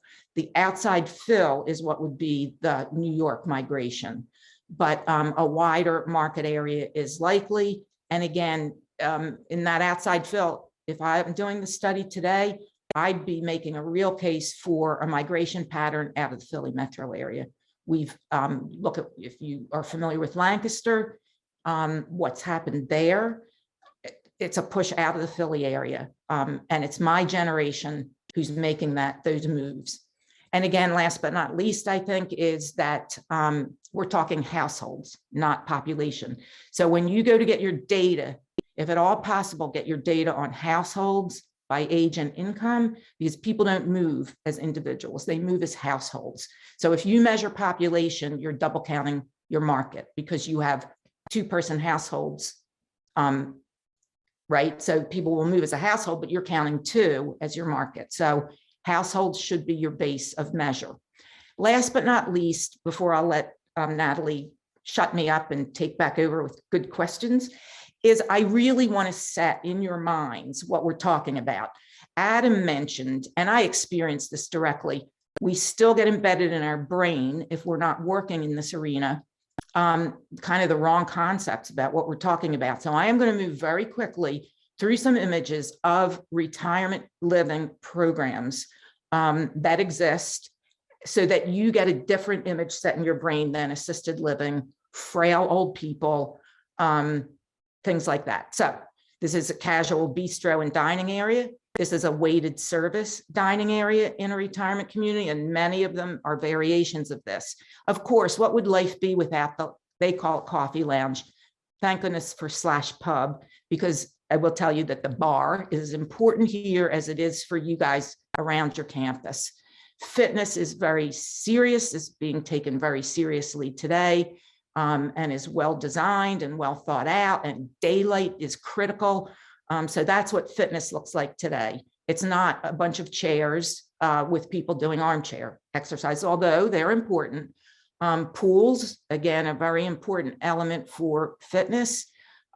Fitness studios, outdoor sports. It's about movement, and these are areas that are where we're going to see the huge demand and growth is in the nutrition, how we eat, how it affects our wellness, how food is medicine, and again, our physical activities. So spas and massage areas are common. This is a dedicated movie space, right? It has fixed seating. Some of them are tiered seating. This can be and should be the spaces that are also have everything built around them to be your education spaces, smart classrooms, and places you can plug in your iPhone and your, because more of our people have iPhones than probably you guys. They can afford them, they're using them, and they're using them a ton. So that technology is invaluable. Wood workshops are very, very common, often give back a lot to the communities. So they'll do programs of children's toys at the holidays, things like that. Reading rooms, library spaces, I think these are going to evolve and change, but basically they're a really nice place to sit and have your coffee and read the Wall Street Journal. Residences, this is what we're talking about. We're talking about, modern, full living units, full kitchens, nice living spaces, usually one in a den to 2 bedrooms, 2.5, 2 in a den, really important. The whole 9 yards, being dishwashers and pullouts that are well designed to support people as we age, not being down on your hands and knees on the floor, pulling out pots and pans. Again, just the concept is fully residential to what we're all used to. So I just wanted to create that image in your brain so that you didn't go over here with the wrong image in your brain, okay? So I will stop with that part now, and good luck. I really seriously figure out something that this Philly girl would really like, because I am kind of your market in a few years. Give me a few years. But so yeah, there you go. So I will let Natalie do the questions now, but those were important to me to do. Thanks, Natalie. Yeah, Karen, thank you. That was very informative, and I'm sure will be very helpful to the students as they think about this case and all the different components that go into it. So I want to start with a question from a student first, actually, and it goes back to what you mentioned about parking. So the question is, how do you deal with the problems parking may bring? How do you overcome the need for parking, especially on a college campus where land is not of an abundance? Well, you're talking about, as I understand it, an adjacent location. And if you're talking, there are models that are very popular today. They're called hybrid buildings, and they're like multi-family buildings, but they're designed to have the residences are open on 2 sides. So they're stacked units, and building is under the parking is under building. Those are extremely desirable components. So it depends on how many residences there are and how densely that site has to be packed. But under building parking is invaluable. As soon as you go to underground, you get really, really expensive. So if at all possible, the under building is important. And that probably will be one of those things that will be a real challenge for a project.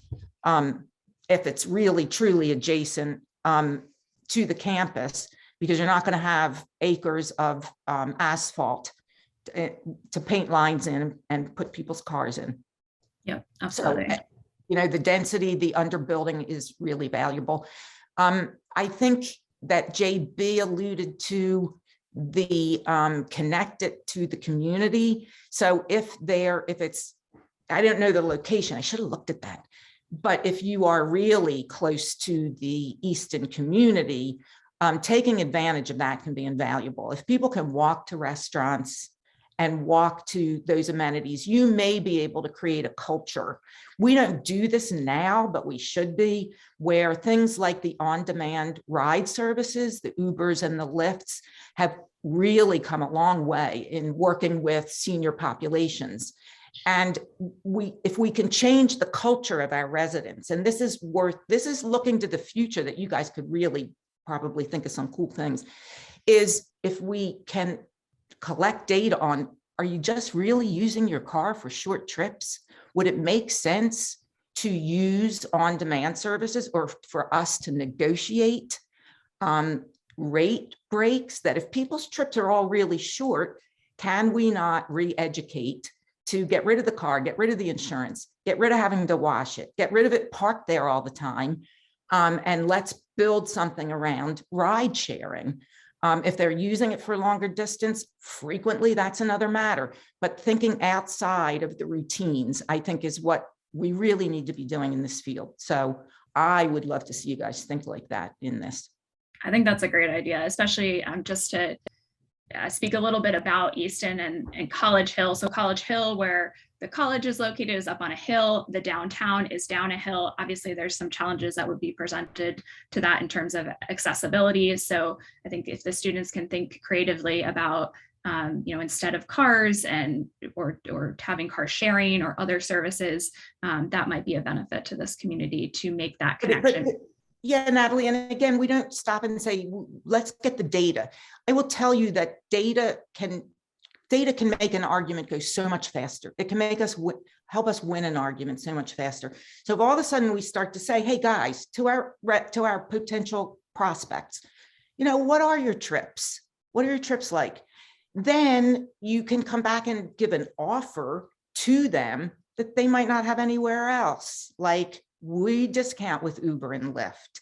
You'll have it on demand. Guess what? You don't have to find the parking space. You don't have to drive around, find the parking space. And on top of that, it's not about putting you in a shuttle with our name on the side, which is more a higher service model and not the active adult. But with the active adult, it may still be the same argument. You can do on demand. You don't have to wait. That people are using it all over the place anyway. So think data, think asking people, and think outside of the norm. Well, how the heck are we going to get 400 parking spaces? Well, maybe we think about whether we really have to have 400 parking spaces, but parking is important.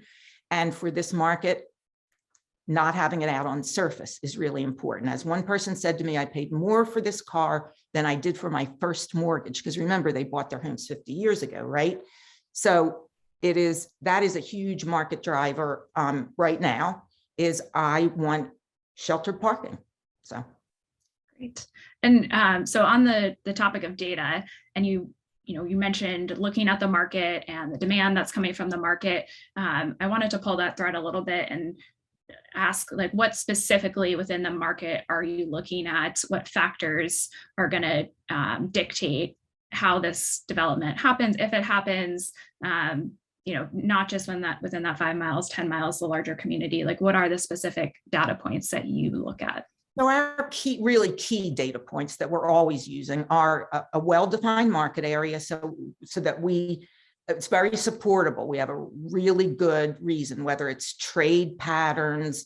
Oftentimes we're doing them on a community's existing resident population, but what are those trade patterns, or what historically is going on in that area? So, or also using some standards in the field. Like, generally, I would say I'd be very comfortable looking at a 20-minute drive time, for example. They are not radius, because all kinds of things can intervene. People don't necessarily cross freeways. They have a sort of a mental barrier of neighborhoods. And so identifying what the most logical, supportable study area is, generating data on households by age and income. We're using probably the most state-of-the-art database analytics, because it's being designed by guys who are focused on the senior living field.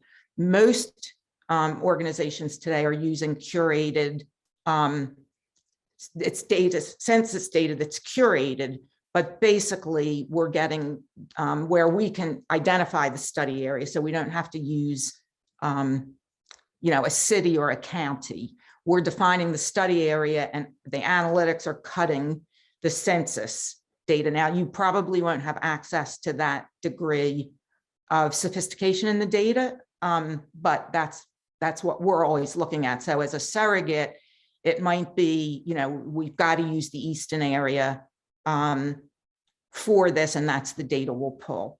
But households by age and income, we're looking at home values within, how are home values distributed in that marketplace? Can people from those home values afford, for example, JB's model of equity-based active adult is that people would use the sale of their home. So are those sale prices supportable by the home values in the area? So we're always looking at the home values in the area as well. What about competitors in the market? How do you identify the competitors? How do you determine if they're true competitors to what you're looking to build? And how does that factor into this? Yes, so the competitors at the first level, you really have to put everything in the pot. Think of it as a pond, right? You have a pond with X number of fish that are my age and income eligible market. Anything that those people can afford is fair game. So everybody's fishing for those fish. So from the standpoint of conservative analysis of the market, which is where we have to live, you want to take everything that would be an option for people. So even if it's active adult, you kind of have to say, well, how does a continuing care, retirement communities, independent living side affect that? So you're fishing in the same pond. If they're 75 years old and they make $75,000 a year, we're all fishing for those fish.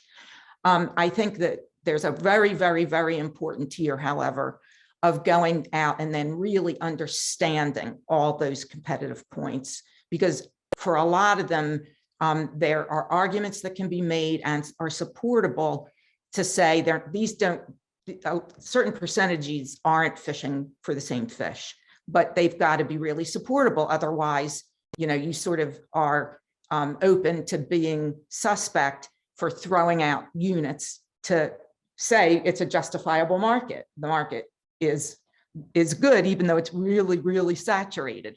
So that becomes a more nuanced process that you really want to see and understand. We collect detailed data on the pricing, on the types and sizes of residences, on the offerings in them, because for the decision maker, for the risk taker, which is the university and its development partner, you don't want to miss an opportunity by throwing everything into the mix and the market looks really saturated. You don't want to have a project that doesn't fill because you pulled so much out. So you have got to understand and be able to defend why that market opportunity is there. And that's more true today. In the past, we used to be able to throw everything in the pot, but so much has developed over the years that now it takes a much more sophisticated process of analyzing the competitive environment. Great. Okay, that's helpful. We did get one question from a student here that I just want to make sure we address.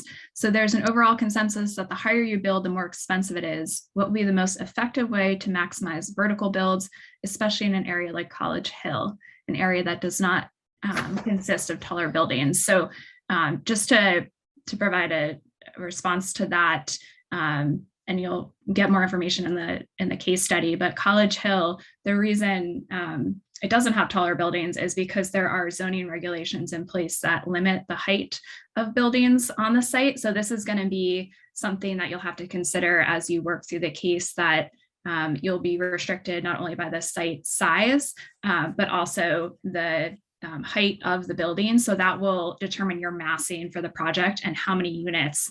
And then from that massing, you'll have to consider, like Karen was talking about, 2 bedrooms with den versus 1 bedroom with den. And we provided you with those square footages to kind of calculate how many units you can fit based on the constraints you have on the zoning for the area. And Natalie, I'll just add to that developers, when faced with constraints about how big they can build, will often try to look at, well, is there a way to increase the density in population in terms of the people who are paying rent? Or can I raise the rents high enough to cover my development costs? It's not always feasible to slash and burn your operating expenses or your construction costs. So just keep that in mind as you work through the case. Yeah, and really good points. I am really glad I brought up LaSalle College on this, because they do have a bunch of 1 bedrooms, and I did some work with them within the last year. And it's an interesting thing that when you're in a denser market like that, will people accept that for the trade-off of what they're having to be adjacent to the campus? So I think it's a really good question. I don't think you can answer it at the front end of development. That's one of those places that if you're going to go out on that as part of your solution, you really need to talk then to the markets and say, what is acceptable in the trade-offs? Because it very often can be acceptable if I want to be in a downtown. Now, I don't know if that works as much for Easton as it would where you're in the MIT Boston kind of market because it's so active and so intense. But just things to keep in mind that there are those kind of trade-offs. When you really bump up against that, though, people who can afford this product moving into a one-bedroom apartment, you got to really question. And so then you've got to say, is the value there for you to be at that location to trade that off? Rents usually are where the markets can bear a lot in this sector because it's a highly educated population that has grown their assets and is selling a home with massive equity in it. So that may be the balancing side. Great. Well, Karen, we really appreciate your time today and all your insights across this really interesting topic that the students will be delving into. And I know they've certainly learned a lot. Any imparting advice or wisdom before we switch to the next thing? Yeah, I think that, again, I think it's a very exciting field that has opportunities for creating whole new models. I think it's got opportunities for people in robotics, things that aren't even obvious on the radar, but they are already on the radar. So I'm delighted for anybody who's participating in this to sort of look at it beyond just the numbers of it, that this is an area with just huge opportunity. And I just really hope you guys have a lot of fun with it. Great. So before we get into this, I know you guys heard a lot from the folks that we had on in the earlier sessions. This is probably a new field that there's a lot of different parts and pieces that go into not just real estate, but obviously senior living, and then even university-based retirement communities. There are a lot of resources out there. We're going to be providing you with some as well when you get the case study. So you'll have something to go off of, but I think as Karen and Adam were referencing earlier, there's a lot that's available online, and utilize that to the best you can. And then obviously use Yusuf and all of us on the call today as resources as well. And another resource that we'll give you is a template for the financial model. So it'll be similar to what you see today that we're going to go through. It won't be filled out.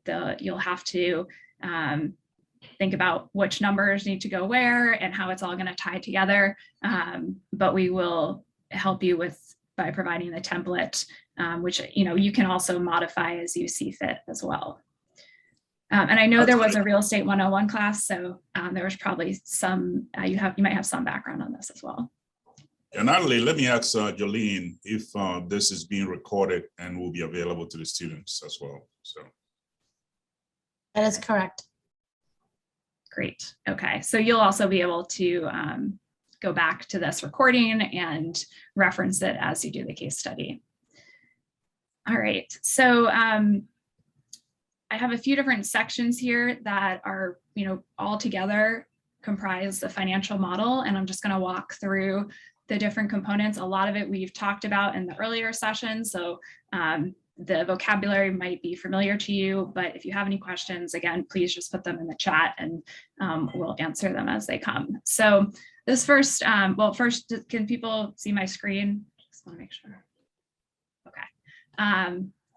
First section we'll go through at the top here is program.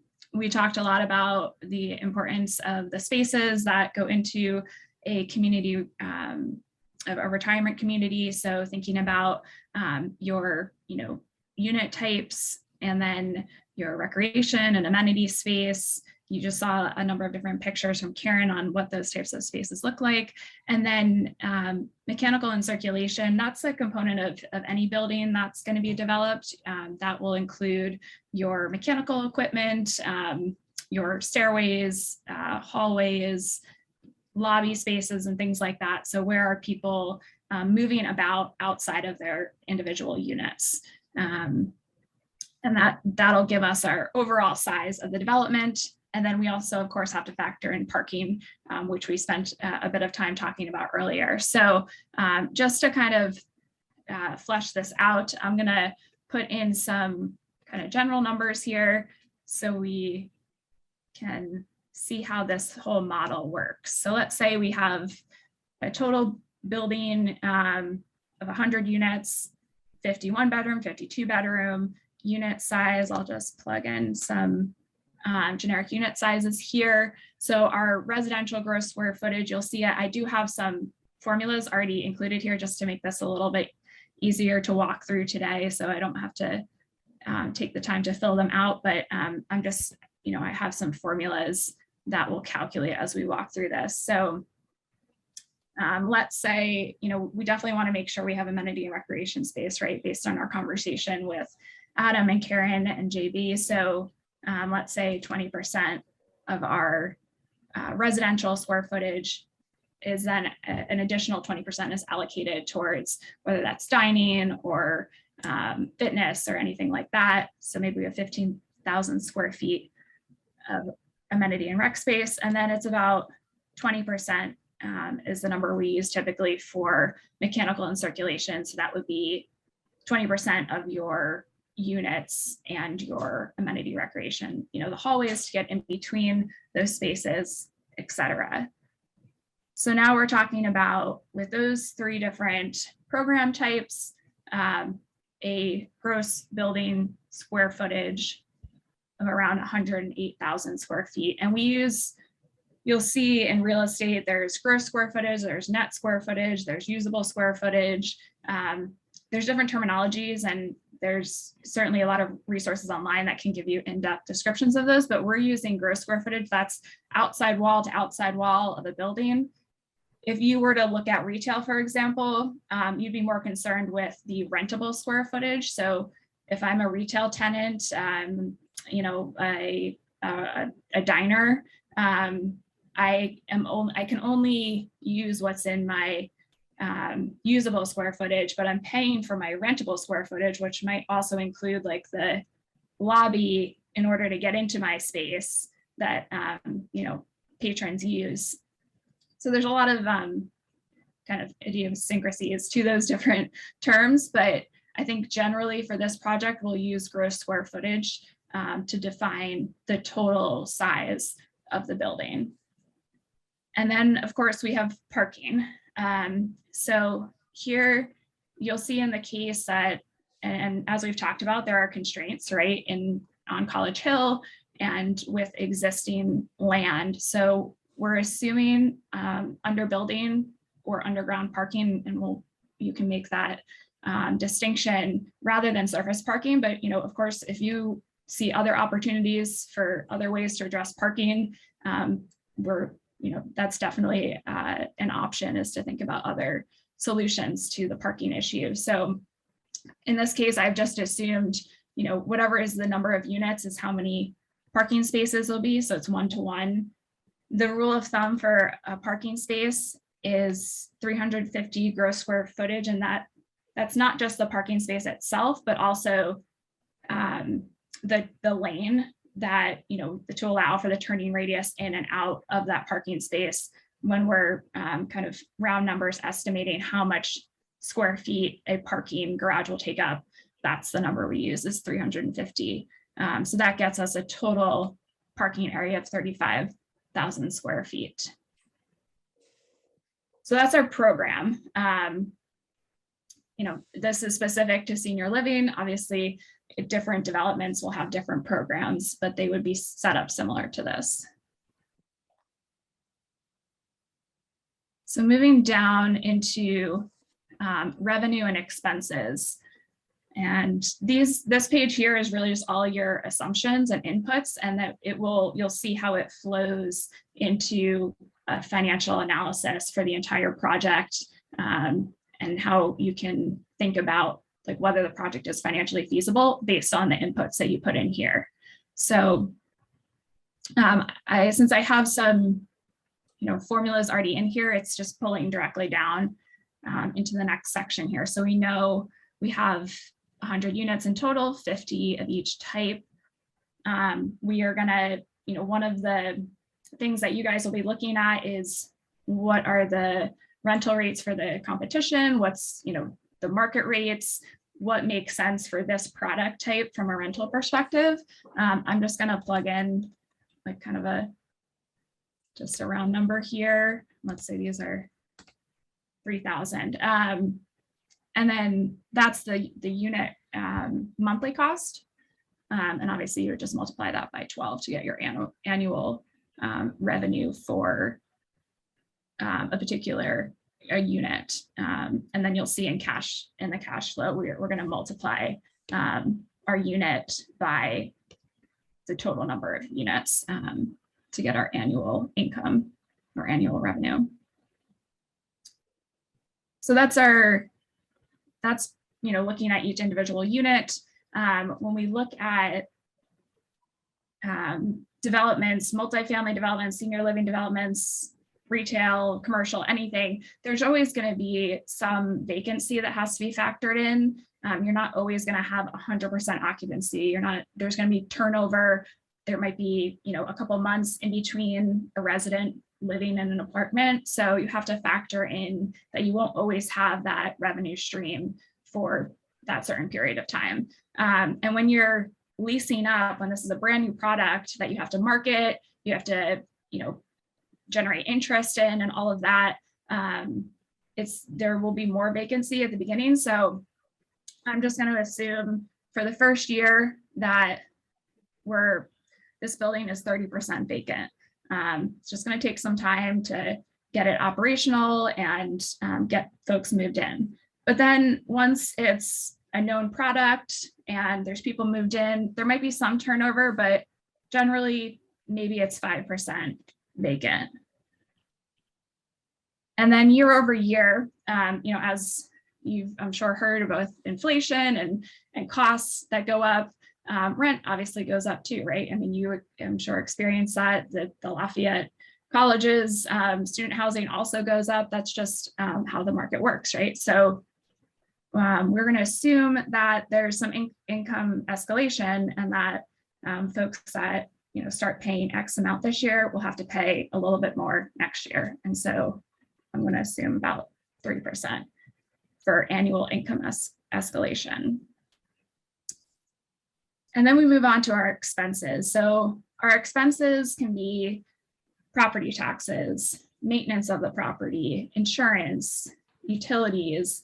We talked about all the programming and activities. All of that has cost, right? That the facility has to pay for, and that's all part of the expenses. So we assume that a percentage of our revenue is going to be allocated towards covering these expenses. And it depends on the type of facility. As we were talking about earlier, independent living offers more programs, more services, more amenities, all of that, versus active living. It's more of a typical multifamily. So the expenses are going to change based on that. But let's just assume here, for the sake of filling out this pro forma, that 50% of our revenue has to be used to cover expenses. And then we have these additional expenses down here. The first two are more specific to a university-based retirement community, and one that's on university property, right? So the idea of leasing the ground to a developer to build, whether it's student housing or a senior living facility. I mean, this is what was done for the McCartney residences. So the idea is that the university still has that land. They don't lose that land. They don't sell it off. They don't lose control of it. They just kind of lend it. They lease it to a developer to build on top of. And so that's the same concept we're thinking about here for a senior living facility. The college doesn't want to give up its land, right? It's land constrained. It's going to be around for decades, if not hundreds of years to come.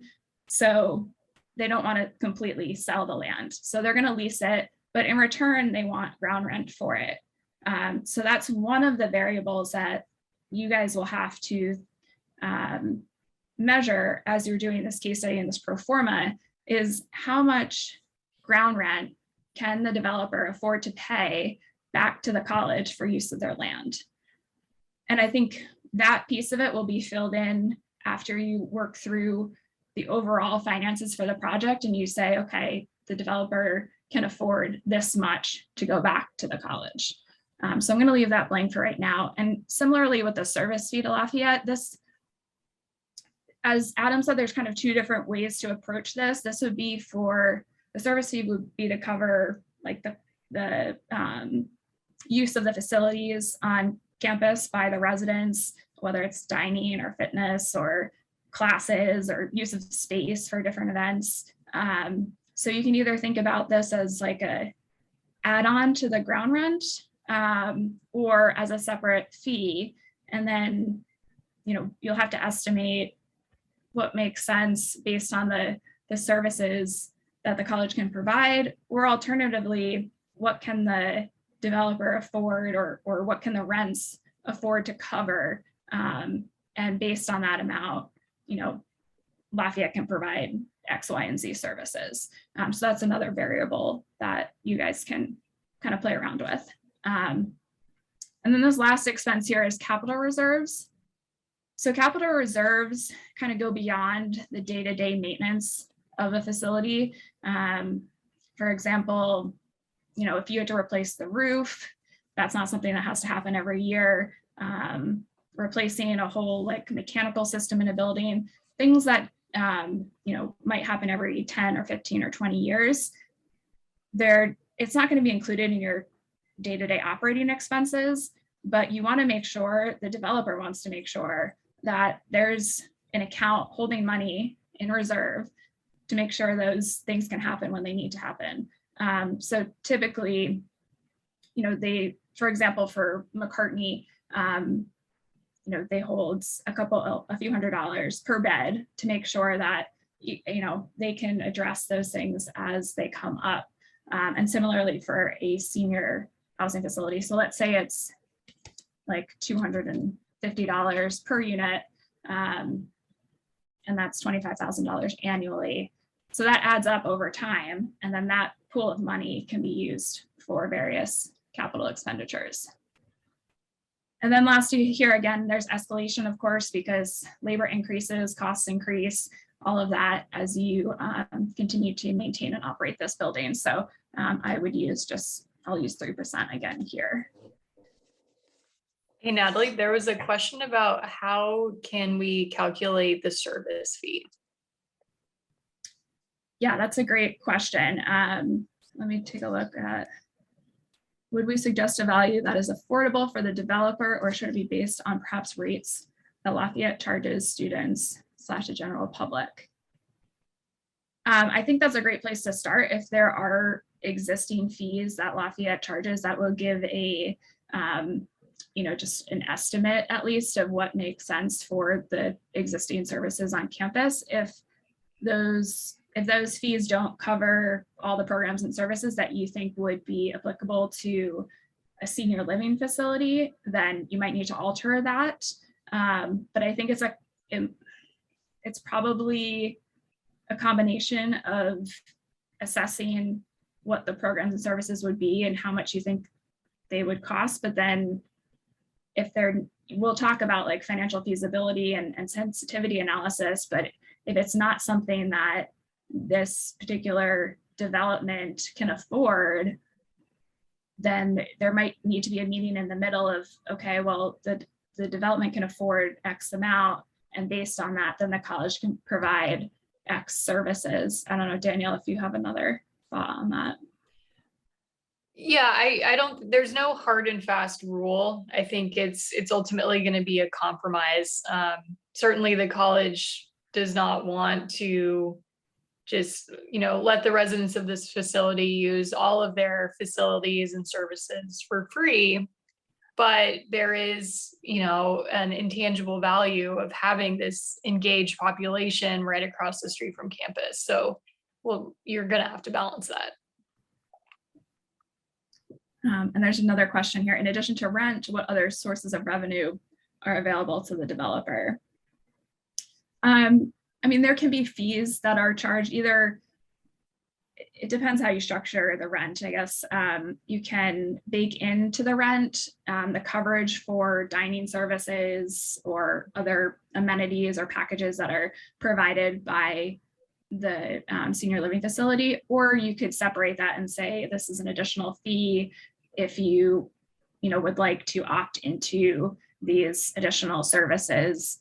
And you can probably look at what's in the market currently, what the competitors are doing and how they're thinking about that structure and the prices that they're using, whether it's if there's an additional fee for services, then that could be an additional source of revenue.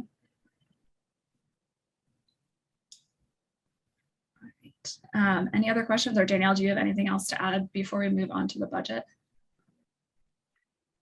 No, let's move on. What's considered reasonable lease term. I'll make sure we address that when we get to cash flow. So the budget, a lot of this is already pulled in at the top here in terms of program. From the previous page, we know the size of our building, how many units, how many parking spaces, and then we're going to make assumptions, which we've provided some guidance on this in the case study in terms of the cost associated with building, construction, and soft costs and the like. So I'm gonna put in, let's say it's $250 per square foot to just build kind of the senior living component and all the units. And then there would be additional, we kind of broken out the parking garage cost here just to give you an understanding of how much that would be. I'm gonna put in 100 square feet. So that's for your under building parking. And this is all, connected to the number of parking spaces to get your total. And then I've also included FF&E, which is furnitures, fixtures, and equipment. And that would be specifically for the amenity and recreation space. The units themselves would be furnished by the occupants, but the equipment for fitness activities, in the pictures that you saw earlier, the chairs and tables and all of that would be additional. So let's say it's, an additional $50 per square foot, but specifically for the amenity and recreation space. So that gives us our hard cost of $289, and then that's per square foot. Our soft costs are, engineering, architecture, permitting, the things that you might not see physically in the building itself, but has to be incorporated in order to get a development done. And usually that's anywhere from 15 to 20% of the hard costs are those additional services that we consider soft cost. And then the developer also has to make money on this project. Initially, they usually have a fee as part of overseeing the construction and development process. And so that's typically around 3%. Their contingency is for when when the project is going on, when the construction is going on, things come up, right? There's additional costs, there's changes that happen, and the costs associated with those changes. And so there's this additional amount of money built into the budget in order to account for that and cover those costs as they come up. So I'll just say that's about 5% of the hard and soft cost. And then I've also included operational startup costs. So like I was talking about with vacancy, when there's that first year is kind of like ramp up. And even before that first year, there's going to have to be people in place, program, strategy about programming, and marketing. You're going to have to start marketing in the units. So there's some initial costs before you even get people in the building to start paying rent that will have to be allocated for. So here, I'm just going to assume like $1,000 per unit. That's going to go towards making sure that this can get up and running. All right, so we have a total development cost of around $39 million based on all these different inputs. And then we have to finance this, right? So we have a couple different options that we heard about before. If it's a developer that has the equity or the equity partners and they can 100% finance this without any loans, then that would be, 100% equity investment. Sorry, let me put this back to it. So we would have the whole project would be financed with equity. That's $39 million. That's pretty significant. It might not be possible for most developers. They might need to go and get a loan from a bank. And so typically the bank is going to look at this, look at the risks involved, and then they're going to loan up to a certain amount of the total project cost. We usually, for the purpose of making assumptions, assume that the bank is going to loan about 60% of the project cost, and then the developer or any of the developer's equity partners would contribute the rest. So maybe there'd be like a 20-24-15 split, something like that. And then that debt would have to be paid off, right, over a certain term. So yeah, it's the debt that you're taking on to cover the project costs, and then also the interest, because the bank is not going to just loan this money for free. You're going to have to pay interest on it. And then in addition to that, you're also going to have to pay, you'll probably take out a construction, or the developer will take out a loan just for the construction period. And that will just cover those 1 to 2 years of construction, after which there'll be a permanent loan, which can happen over a longer period of time. So just to understand what would have to be paid during that construction phase, there would be an interest rate. Again, they're not providing this money for free, so they would require you to pay back interest. So let's say there's a 4% interest. Maybe the construction takes 2 years. And then the developer is going to be responsible just for paying back the interest. So not starting to pay back what's called the principal, the actual money that was, part of the construction budget or the development budget, but just the interest back in order to then move on to a permanent financing. So we need to make sure we account for that interest in our development budget. So now we have a project of about $40 million for our 100 units plus parking. So I will pause there for a second. All right. I would just say that, one thing developers think about when it comes to the financing structure is the opportunity cost of contributing their capital. So if they choose to fund this $40 million entirely with equity versus a split between equity and debt, could that additional $25 million delta be put to use elsewhere? Could it allow them to go after a second project as opposed to utilizing all of their equity firepower on one? So for some developers, that makes sense. For others, it may be something that they're a little bit more averse to. So just keep that in mind when you're deciding on the right financing structure. Can I add in? Yeah. At the boot camp on Thursday, we used the word leverage. Leveraging is exactly what they are trying to explain. Using somebody else's money to make money is far better than tying up your own capital 100% in one project, when you can spread it over a number of projects with a much higher return on your equity. So keep that in mind. Exactly. Yes. All right. Well, since I had the formulas in here, my spreadsheet did all the work for me, but I'll explain what we did here. So This is an amortization table. This is when we're talking about paying the debt back over a period of time.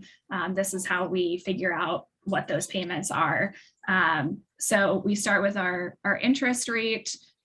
This is, above and beyond the development cost. What do we have to pay the bank back for them lending this money to us? And then, how long do we have to pay that back? So it could be 25 years, 30 years, whatever the agreed upon terms are with the bank. That's our period to pay back the full amount. So we know that we have a budget. Let me just make sure this is.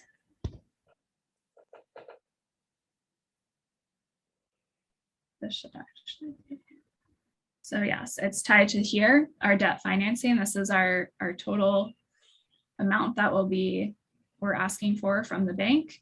And then annually, we have to pay back a certain amount of that. And that's composed of both interest and principal. And there's formulas associated with these. So I'll give a quick intro to this here, but you can also definitely Google more about this and ask any of us for help as well if you have any trouble. But there's a formula here in order to calculate this debt service. So how much are we paying back? And it's composed of the interest rate, the number of periods, and then of course that principal, and just breaking that principal and interest down into those annual payments. And they're going to be the same annual payment every year. Although, as you'll see in this table, you pay back more of the interest first, and then the principal becomes higher in amount later. And the way you know that you've run this calculation correctly is if in year 25, there is 0 left to be paid to the bank. So you have, over time, your ending balance shrinks and shrinks and shrinks because each year you're paying off your debt service.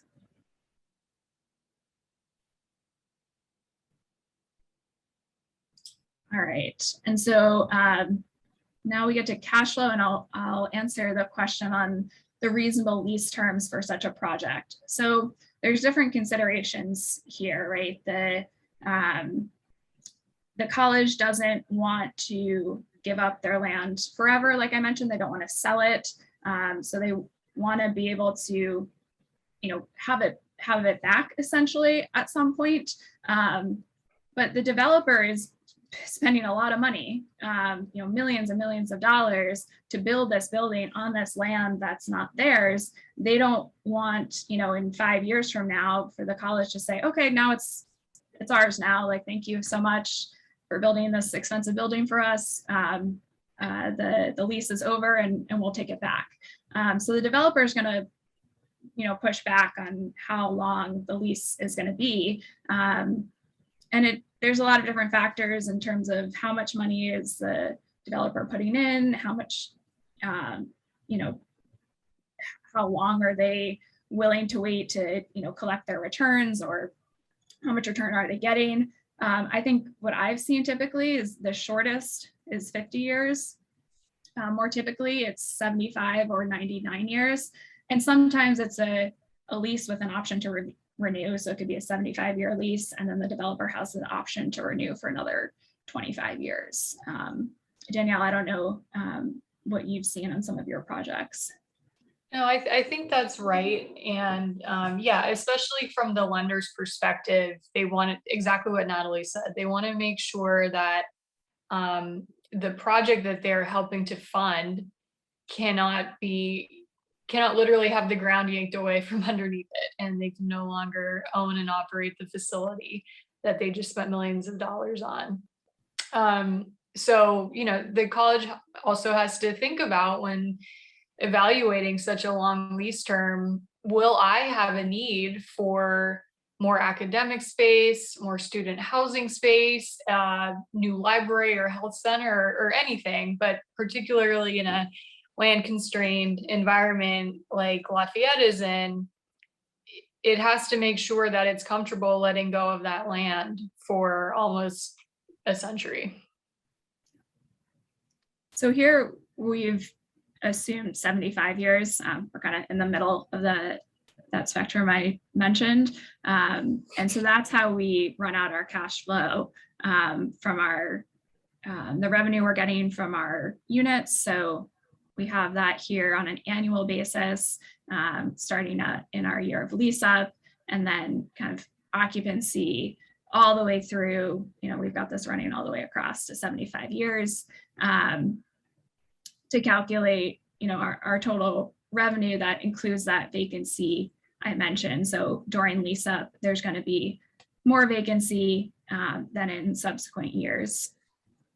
And then similarly with expenses, this is all being pulled in from the tabs that I showed you previously. If you have any questions, feel free to ask about formulas or the like. But that's how this is working. I'm not making any changes to this particular tab. I make all my changes to the assumptions, which I had highlighted in blue in the previous tabs, and then it just flows through these different sections. So then we have our operating expenses, which are a percentage of our revenue here. Right now, since I didn't plug in anything for ground rent or the service fee, these are empty, but obviously as you assess what those should be, you'll want those to be included as well. And our revenue, I'm sorry, this should actually be here, but our revenue and expenses together total our net operating income.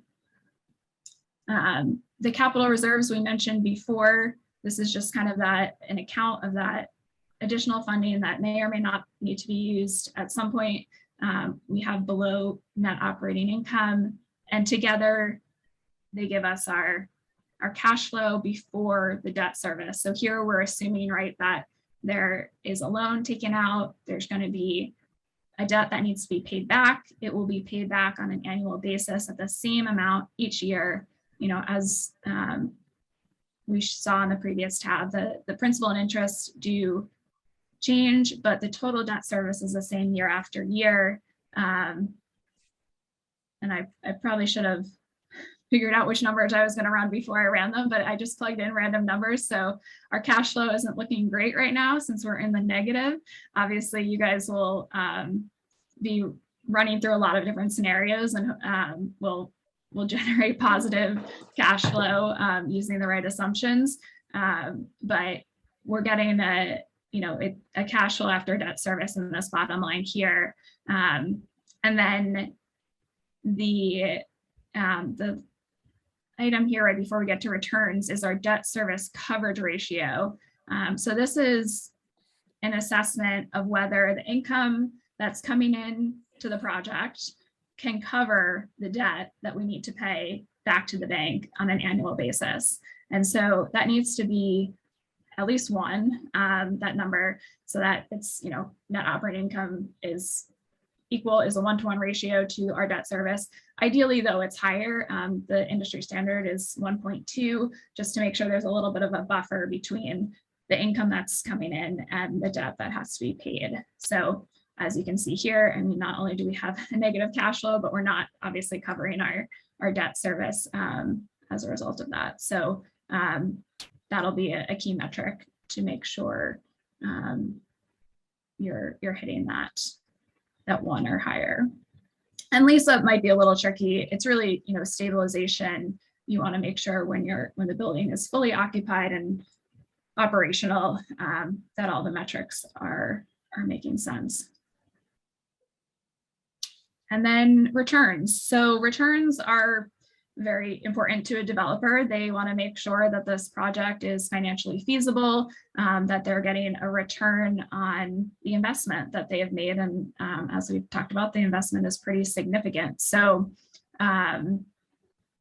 we have the first kind of metric that developers look at is yield on cost. So this is a calculation that's just the net operating income that I've pulled from above, and we divide it by the total budget of the project, the total cost.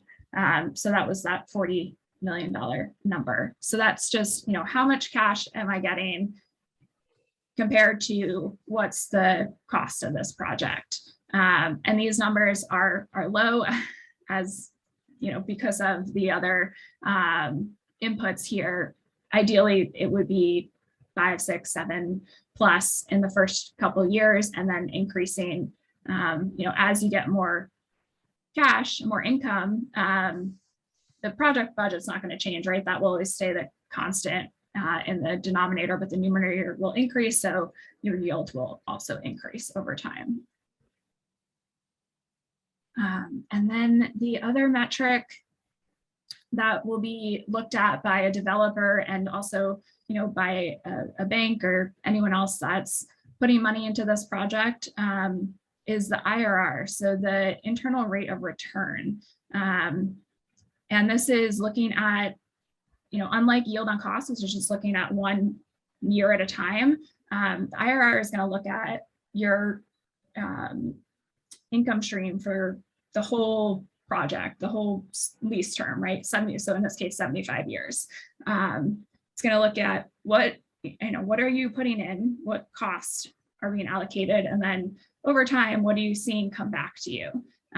And the calculation that's involved with this includes a discount rate, because the money that you get 75 years from now is not worth the same as if you were to get it today, right? So we have to discount that future amount in order to accurately assess what the returns are. And the discount rate I typically use, especially when working with higher education institutions, is 5%, because it's thinking about, okay, if I were to invest this money somewhere else, what would I expect as a return? And I think endowments typically require at least a 5% return on their investment. So that's how we think about the discount rate that we would use in this scenario. And that's actually, sorry, I'm jumping ahead because that's for our net present value, but our IRR is just going to be a full analysis of the cash flow, which included here is our equity contributions. And to go back to Rex's point earlier, there's levered IRR and unlevered IRR. We haven't really made the distinction here. Obviously, if you do 100% equity investment and don't use any debt, then you're not leveraging the project. And you'll see how that impacts your IRR if you try that option. If you're including a debt, if you're taking on a loan, then you're leveraging the project and you're getting a levered IRR. And in that case, you're assessing the equity that you've invested over the 2 years of construction as it relates to the cash flow after debt service of the project. And I'm going to actually plug in the inputs just so we can see these numbers, like let's say 500, just so when we look at our cash flow, we have numbers down here. So we're going to also want to measure what the income stream is to the college, and whether that is ground rent or service fee or both. That stream of income is going to be important to the college, whether they're going to, give up their land for a period of time in order for this project to happen. And sorry, I jumped the gun before about talking about discount rate, but this is where the discount rate comes in. So our nominal ground rent, so that just the sum of all the 75 years of ground rent to the college is going to, in this case, be $8 million. But as I mentioned, a payment of $30,000 75 years from now is not worth the same in today's dollars. And so we're going to discount that by 5%. So that gets us a present value of that stream of income that's closer to $1.1 million. So you can see that distinction there. It's pretty significant drop between 8 million and 1 million. But that's just because if the college were to get all that ground rent up front, it would be, less or it would be more valuable if they got $8 million, obviously, than getting 30,000 over that many years. And then similarly with the service fee, again, I'll put a discount right here. Nominally over the course of those 75 years, if they were to get $50,000 or $500 per unit per year to cover programming and amenities and services, then that would total $13.6 million. But more realistically, in present value terms, the number that the college will look at will be 1.9 million as a net present value of the service fee. I'll pause again there. So I think the net present value calculations for Lafayette are important to take a look at. And in this example, you know, the college would make the equivalent of $3 million on the 75-year project. So is it worth it to the college to tie up its land for that long a period of time? That's definitely the way that I think trustees like JB would be thinking about it. Similarly, on the developer side, you know, if their rate of return is 6% on this project, how does that compare to alternative projects that they could be investing their money into, or just entirely different investments, not even real estate? How might they compare that to what they could earn by buying bonds or investing in stocks? So the IRR and the NPV are important calculations to really think about. And I don't know, you might not have noticed, but when I added in these amounts for ground rent and the service fee on the inputs side, that brought down the returns to the developer because now they're having to pay ground rent. These are additional expenses to the developer. So you'll have to, you know, weigh how much can be input as these additional fees to Lafayette while still making the returns that the developer requires. So it's, I think that gap, you can identify that gap and then use that for the fees and the rent.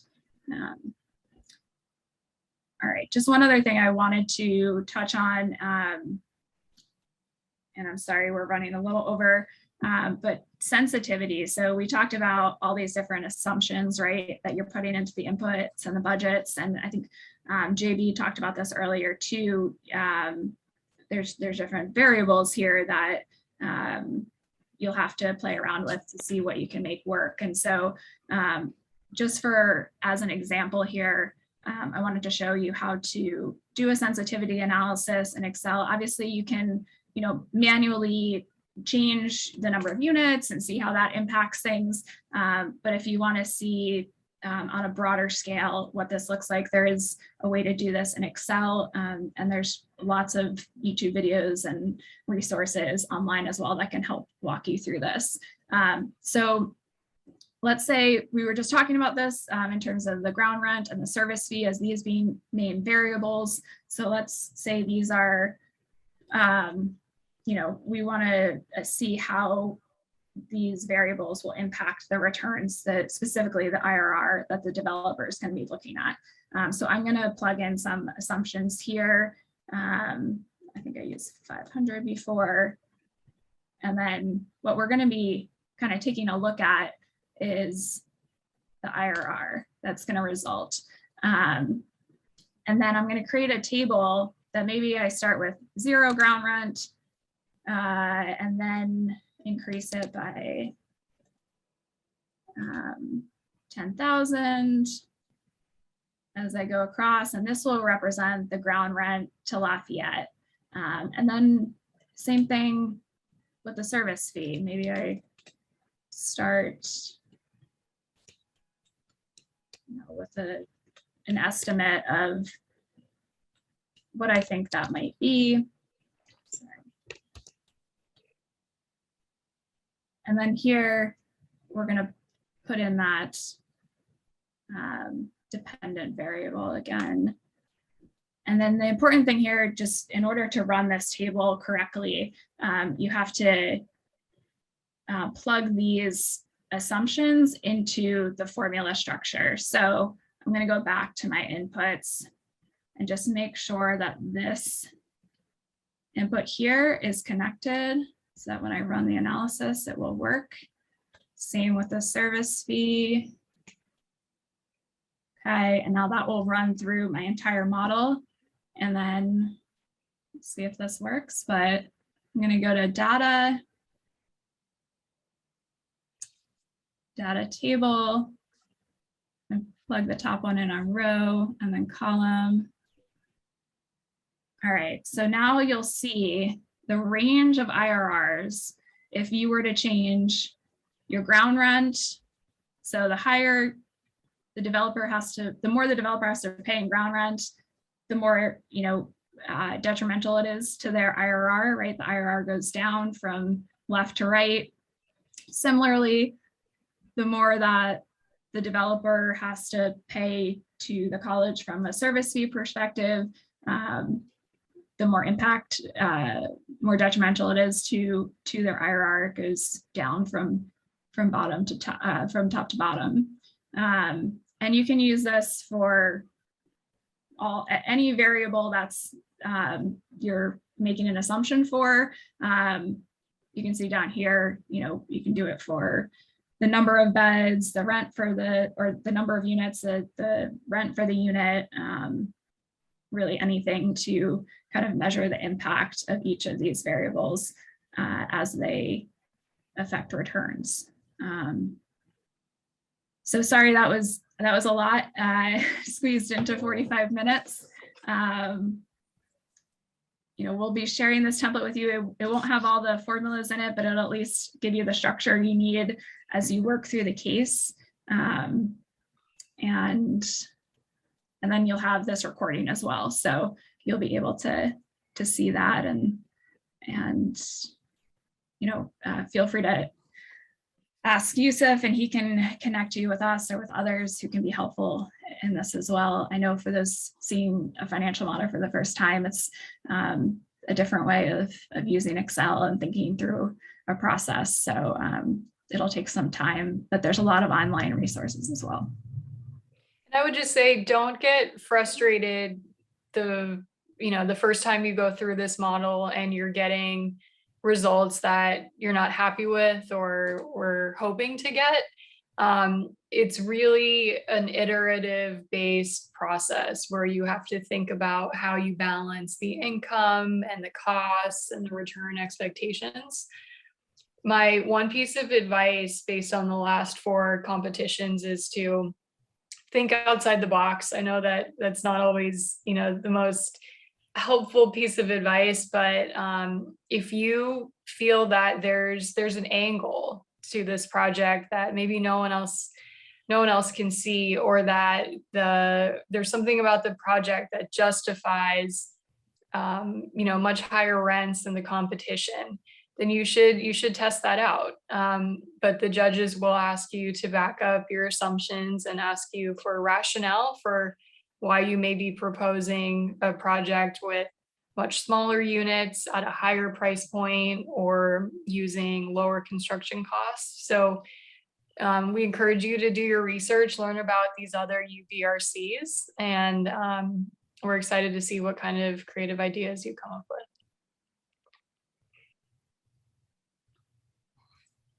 Can I come in a little bit? All right, guys. Also, you know that the college has been putting up projects all over the place, and the development office and plant operations have a lot of numbers that can actually help you come up with more realistic estimates of what is acceptable to the college. Also, as you form your teams, you want to be able to consult with Yusuf as often as you need for input. Don't think you have to do everything by yourself and just come and present it, because there are assumptions and choices and sources that may be available to you that you're going to need to use throughout this process. So the resources available on campus and through the Dyer Center, including myself, is available for you to use and consult as you go along this process. Thanks, Brex. So I would just like to add, all the teams, make sure if you don't have a team, try to form your team now. If you're interested in participating and don't have a team member, reach out to myself or Jolene. We've run this competition 3 other times. This is my advice to you. Read over the case, talk about it with your team, and set up a meeting with me right away. Let me know what your strategy is. Let's start thinking about that, the resources you're going to need. We can connect you with, you're going to have to talk to other people, right? This is not the type of problem you're just going to sit back and you're going to solve. It's not a math problem. If you've taken one thing away from this boot camp, I hope you understand that this is not about maximizing your IRR or, the cap rate on the project. So you can email me. Jolene put my email in the chat, or you can just find me, Google the Dyer Center. It's dolly@lafayette.edu. Shoot me and Jolene an email right away. Let's try to meet this week or this upcoming week. And best of luck to all of you. This is going to be a ton of work. As I mentioned at the Real Estate 101, we're not fools. We don't just give away $1,500. I mean, it's a lot of work. But I'm confident that all of you who participate through the end will say it was one of the most transformative experiences you had at Lafayette. So good luck to everybody. And thanks to Yusuf and Jolene for including us in this. Again, this year, it's been great to spend time with you guys and put this all together.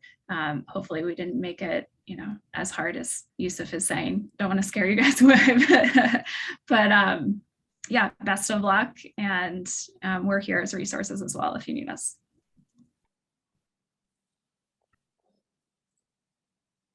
Thanks. Bye, everybody. Thank you, everyone. Bye. Thank you.